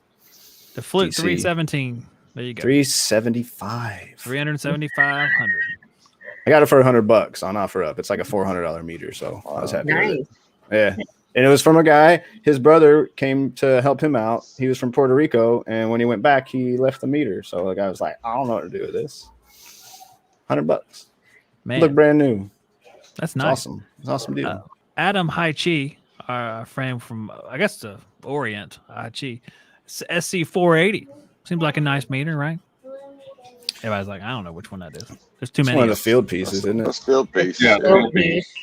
It's fill piece, but they have so many models now, you never know what the Yeah. features are. Yeah. It's like, it sounds good because it's a larger number. It must be nice, right? I used to use a field piece meter for a temp clamp back in the day before I had probes and everything, and it would give me like really erratic temperature readings, and I'd have to reset it, and it'd keep doing it for a while sometimes. But it'd go, just wild swings, like up into the hundreds, and then back down to like what seemed about right, 70 something, whatever. But it just, I couldn't trust it anymore. I quit using it. Change the It battery. just sits in the truck. You want me to send it to you? You can give it away. I can. You want me to shoot? Or it maybe with a I'll gun? put it in my giveaway. I'll stick it in like the door pocket of the F-150 that I'm giving away. Let me shoot it with a gun. Okay. Okay, send it up. Yeah. Give me $50. Not to buy a gun. Okay. They burned up in the fire. All my guns burned up in the fire, Oh, and I guess I'm not going to replace them anytime soon. Justin says, my non-HVAC shirt-wearing friend Justin says, Fluke 902 FC and SD680. Now, the SD680 is 150 pounds, and the buttons are basically the size of this book. That's how Mhm. large the 680 is, which I wouldn't. Is that the Bluetooth one? the FC, yes. If it's FC, Yeah. it's Fluke Connect. Yeah. They sell a really I think good. that's They sell a good HVAC combo kit. It's the, what is it? The 323 and the 116. So it's a little clamp meter and then they do like just a regular That. multimeter, no clamp or nothing. Yeah, And it's that's pretty. what I bought. Okay, now it's a really good price too. It's only like what, a couple $100, $250, something like that. Yeah, that's what I bought. It's a nice little kit. You say Fluke? Yeah. The 300. It's a HVAC combo kit, I think they call it. A lot of supply houses carry them, and 323. Yeah. I have 2 field piece meters and a UEI. Never tried a UEI meter. Got an Ames meter. How does that work for y'all? Got one that Wonderful. How does it work for around you? like Is that. the question. I don't know. Well, come on. No. I'm just kidding. I was reading that old book of mine and it had like the meters like, Yeah. it's one of those meters. It's like, well, you need to replace that one. No. I don't I have know a Southwire meter right now, so I guess what's my What's my meter? HS35. Oh, the old stick meter. Yeah, that's what I started out with. I have People his love those things. original one. Yeah. Well, you can put little heads on top of it, right? The different field piece heads. Yeah, that's nice. Yeah. Ooh. Nice. Do they still sell those field piece heads? I wonder. I don't know. I gave that to her a couple of years ago, and I haven't missed a little field piece either since. I'll ask the field piece rep that's going to be there tomorrow. Maybe it's had a box up and Gonna find update. out. We got a website, True Tech Tools. Bring it with you. Put it in your bag and say, here, can Oh, you yeah, upgrade yeah. this for me right here, right now? Yeah, they got accessory heads. There's a whole section. Oh yeah, they do have them still. Man, Dang, you can put all kind of stuff on there. That's pretty neat. yeah, I bought Yeah. like most of those over the years. Because you can hook them up to the regular meters too. You just use the leads, Wow. so you could use them on any meter as long as it measures. I don't know, is it millivolts or something like that? I can't remember what it is, how it translates. I don't know. Yeah, they got a lot of them still. All right. Yeah. Use Shop Talk discount code Bloody God of Life. All right. Oh, man, I ordered that new Vito bag, the TPXXL, and I'm waiting on it to ship from True Tech. But when they ordered it, they didn't use any of the discount codes because I'm doing a payroll deduction for it. 'Cause it's like a couple $100 or like $250 or something. Jeez. And but yeah, I didn't use any of the discounts, so now I'm paying extra. I'm mad about it. So you didn't use discount code?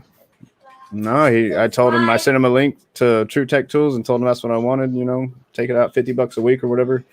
And he sent me a receipt. He didn't ask anything else. I was like, oh, could have saved 8% and got some. I get all the reward points. I let him use like my login to buy it. So that's nice. yeah. I mean, I am paying for it in the end. So That's true. yeah, At least there's no interest. that's also true. That's true as well. Yeah. It's pretty A lot of neat. truth here tonight. Yeah, it's true. I'm reading comments right now. Oh wait, here we go. Yeah, that's what, when you roll on a budget, you need to hit up Ames at Harbor Freight. I don't know, that thing's still $100. Oh, you can get one of them other Ames, like they're really bad ones. Everyone, Harbor Freight gives you meters sometimes for free if you have a coupon. I don't know if you guys knew that, but there's like the little tiny digital meter that you would never trust with anything except for testing 9-volt batteries. But they give it to you for free, which is nice. I got an old analog meter out of the sale bin at a Johnstone Supply, I think. It's like $10, piece of crap. But I took my Fluke case from my meter and I stuck that one in my Fluke case and I wrapped it up. I gave it to my uncle who's also in the field for Christmas one year. I thought it was hilarious. That is nice. Because it was a nice brand new Fluke bag. I never kept my meter in there so it wouldn't beat up or anything. And he opened it and he's like, yeah, you got me, I like that voice. Is that what Yeah. he sounds like? That's exactly what he sounds like. You got me. Very good. You got me. good. You're a funny guy. Yeah. Very good. It makes me think of a 30s gangster. I'm like, oh, great to get rubbed out. Whoa. Snuffed out. Curtains, it's curtains. She said snuffed out is the I like it. proper term. Bimco's like, rubbed out. That's not right. Yeah.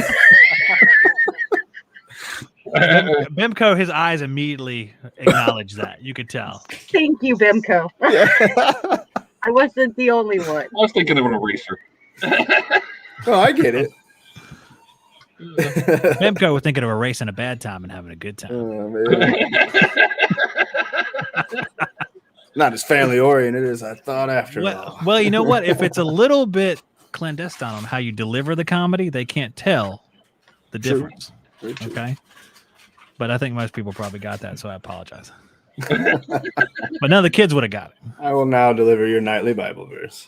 Yeah. No, I'll probably put a little bit of break in between. Now that all your ears have perked, hear this. No need to lie. Part of accepting yourself is admitting your sins. Oh God. HVAC confession time. Go for it. We'll skip over that for tonight. We have Sunday night for all of that. Sunday night can be if we went through all the things we ever done wrong. That's a long list right there. Pertaining to HVAC, it would be a long list. Yeah. There's that one time I changed the wrong part and I left, and they asked me if I did that, and I said no. Stuff like that. Or did you vent any refrigerant that day? Nope, sure didn't. No. Thanks for asking. No. See you later. Yep. Meanwhile, there's a cloud behind you. Farted. The Schrader got stuck. Not a problem. Yep. Schrader was leaking too. Schrader was definitely leaking. The evaporator was fine at that time. I don't know what happened since Friday, but the evaporator was fine. Did you turn on the heat?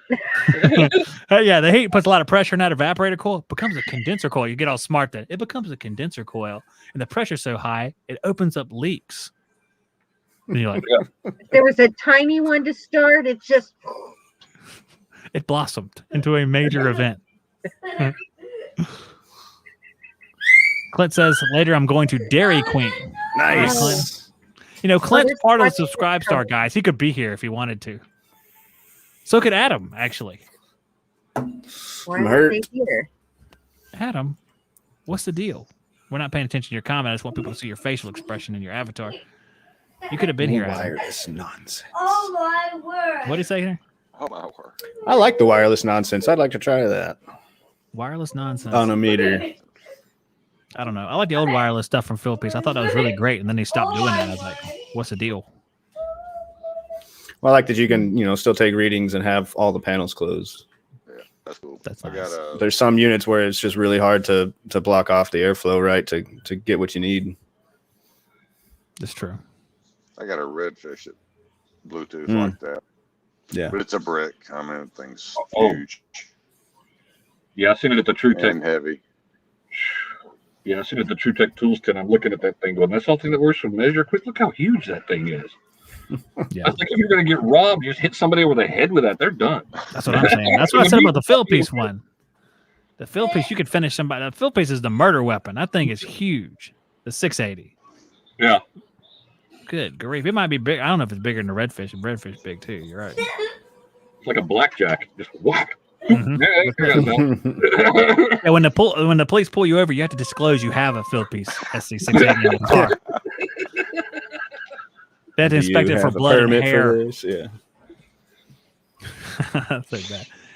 Adam's over there saying, I'm here. I'm talking about in with us, Adam. I'm talking about that. You're being aloof, I think. You have to hit the link.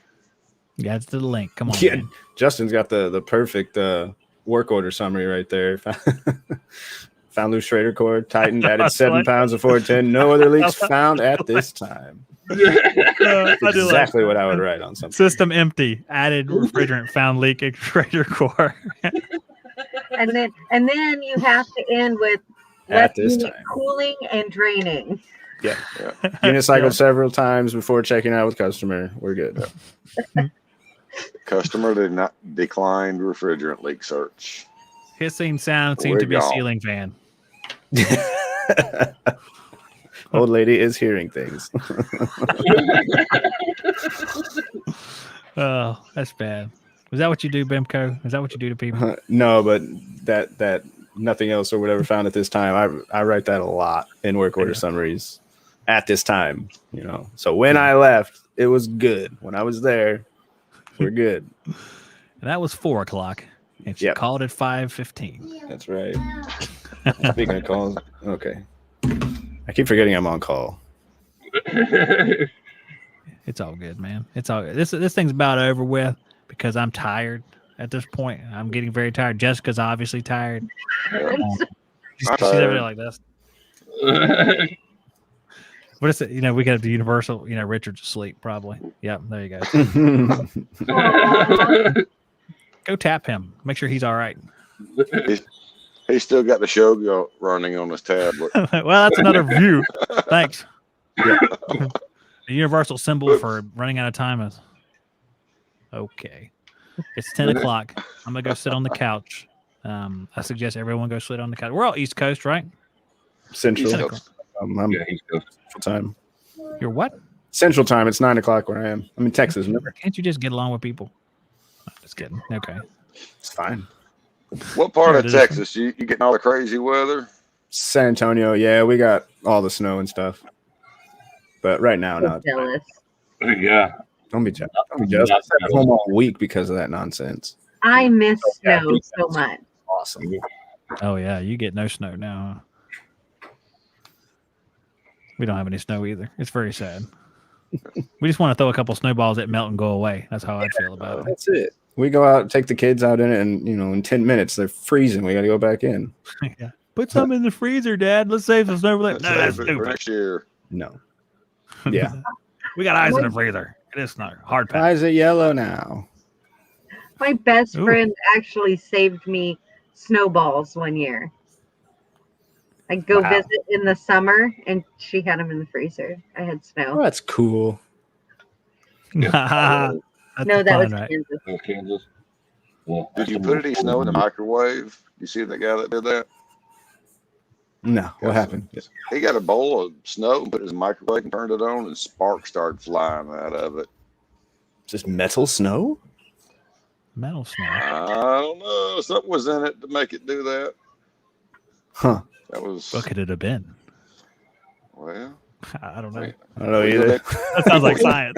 we Yeah. can go Too late down for the that. conspiracy theory route if you want to, but Wait a It's 10 second. o'clock. That's right, Steve. It's- You had a conspiracy. Yeah, With what is it? We don't have time for the conspiracy. route, Microchip okay? rain or what? next time. Microchip Next snow. We should have started that earlier, Steve. time. Just, He does have a Just- theory on this. This is just true. Google cloud seeding. Oh, and you'll cloud find seeding. it. Bimco's like, I'm on board with this. I'm gonna check this out Hey. right now. Rocket League's at I'm halftime. Googling snow spikes and microwave. Oh, Above Ground Weather Network. He's on right now. He does things live, and he's like just north of you, Bimco.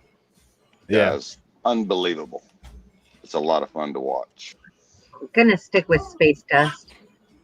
Space dust. Wow. Yeah. See, what do I go Space with? dust, isn't that like ground In the control to Major Tom? Yeah, there's some funny stories about this Could snow. you actually sing that for us, Steve? That'd be great. Ground control to Major Tom.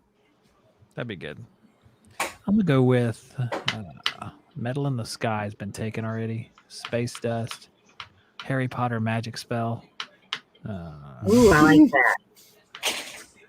Expecto Patronus or something. I think that my daughter loves Harry Potter. It's not Expecto Patronum. Patronum. It's close. You know what I'm saying? It's basically a It's- Latin. Just make a It's Latin more sounding word. Patronus. It's called the Patronus charm. I'll give you that. Oh, I feel like I've stepped into a room with my daughter now. It's gonna be like, well, Harry didn't actually use that spell. His Patronus was a deer, and it, It's a whatever. stag. It's a stag. All right, I'm ending the show, Jessica.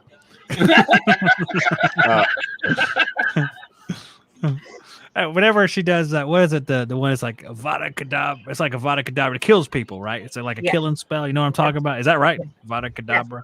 It sounds like abracadabra. I mean, couldn't they have made it a little different? Where it didn't sound like a magic guy with a rabbit in his hat or something like that? I thought it was fabulous. oh yeah. It Just don't wasn't. get her on. Don't get her on how much the books are better than the movies. Oh god. There's books. They can put that. It's in the book. Oh god. Yeah.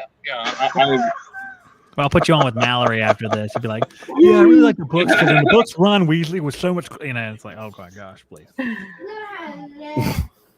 I listened to a podcast called Potterless, and it was a 20-something guy who was reading through the Harry Potter books for the first time.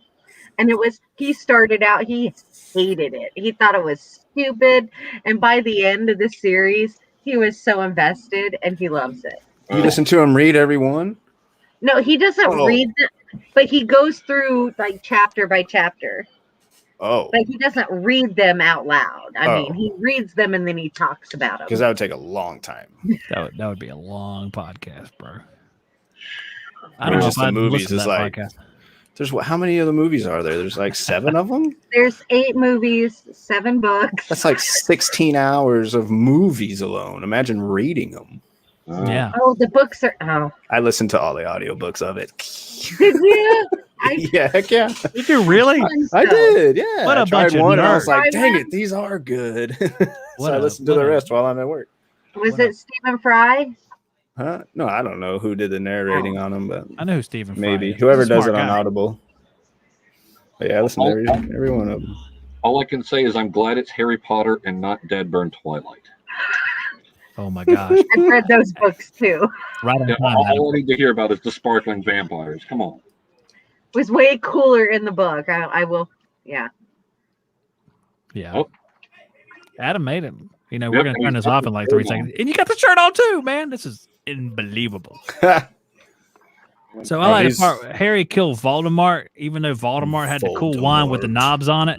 And he was like, his arm was all crooked and stuff. It looked really weird. The weirdest part of that movie, and I talked to my daughter about this, is there's that Neville kid. Mm-hmm. Wait, no, it's not Neville. It's the other one. It's the blonde haired boy that's bad. Draco.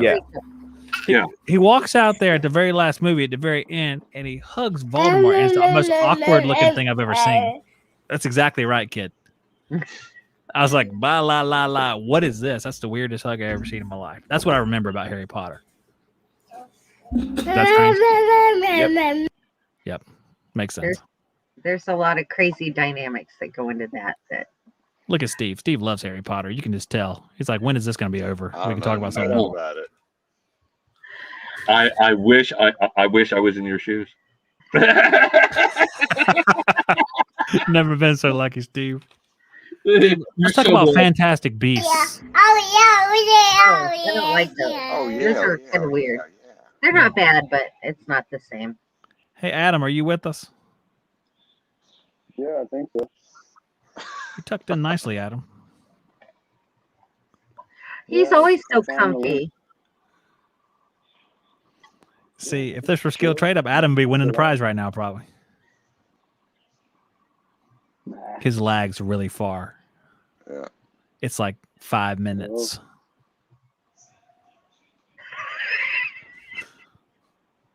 Say hi, Adam. And he got it. Now that Adam's here, the show's over. I got to go fall asleep on my couch. You should have All been here 2 hours ago. He didn't know the link was there. That's what he put in. He said, I didn't know the link was there. I should have done a better job with the link. Oh, that's what happened to me the first time. I didn't realize you were putting in the subscribe star message thing. Yeah, then every I knew where to look this time. Yes, you got it. Absolutely. Boy, this Like thing me, is you have dead. to check your email. You gotta check your emails.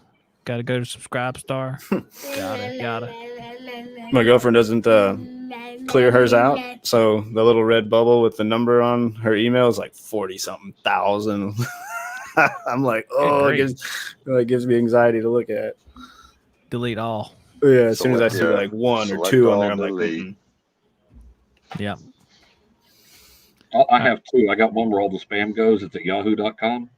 And I log on to it maybe once every 6 months. And then all like the important stuff goes to the Gmail.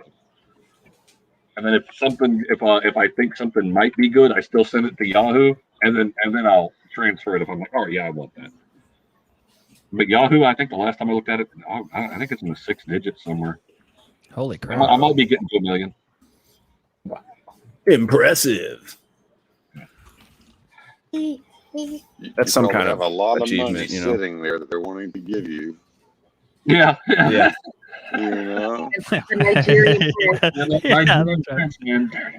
Those really happen quite a bit. It's funny. I went to my spam, and there's a whole bunch of those things. There's you could have this inheritance to Nigerians, $10 million. Like, oh, it is my lucky day. You know. I get a lot of texts trying to scam me nowadays. Yeah. Used to get the one where they sent to like the owners of the companies and saying, I want to pay with a credit card, and they're trying to rip you off. And it just got to be where you get it all the time. It's like, well, this is obvious. Our company got hacked like really bad a couple years ago, and they took over like all the servers and were trying to get ransom to give them back. It was crazy. It like put us back to the Stone Age as far as doing work orders and stuff for a while. It's like a month-long ordeal. Yep. It's my Now we have story. we have two chats simultaneously now. We have the private chat, the public chat, the live chat, and then whatever your kid's saying. Doesn't matter. It doesn't matter. It's not real words. It is not real words. Hey, communicate more effectively, son. But he is Anyway, passionate about what he's saying. That'll do it. Speak English. Yeah, you're 18 months. Start using words. Oh, I didn't know you wanted English. Here we are. We'll play now. Oh, yeah.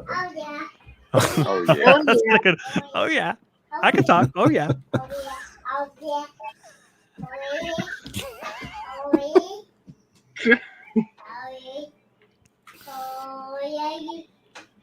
Wait, I hate to cut your kid off, but Oh, you're good. I think we're it's done. time. We're done for tonight. Well, if your kid wasn't talking, there would be no talking. So in that regard, thank you. We'll try again next month. Yeah, Maybe we'll it'll do it have again words. next month. We will do it again. That's absolutely true. We had a nice, long, fun talk tonight, so that's good. Just like the hangouts of the olden days, if anyone remembers that. Which you probably don't. So. Oh yeah. Oh, yeah. I'm going to play the little outro thing, and I really appreciate everybody watching. Okay. Okay. I'm just going to play the outro. So here we go. All right. Later, guys. Oh.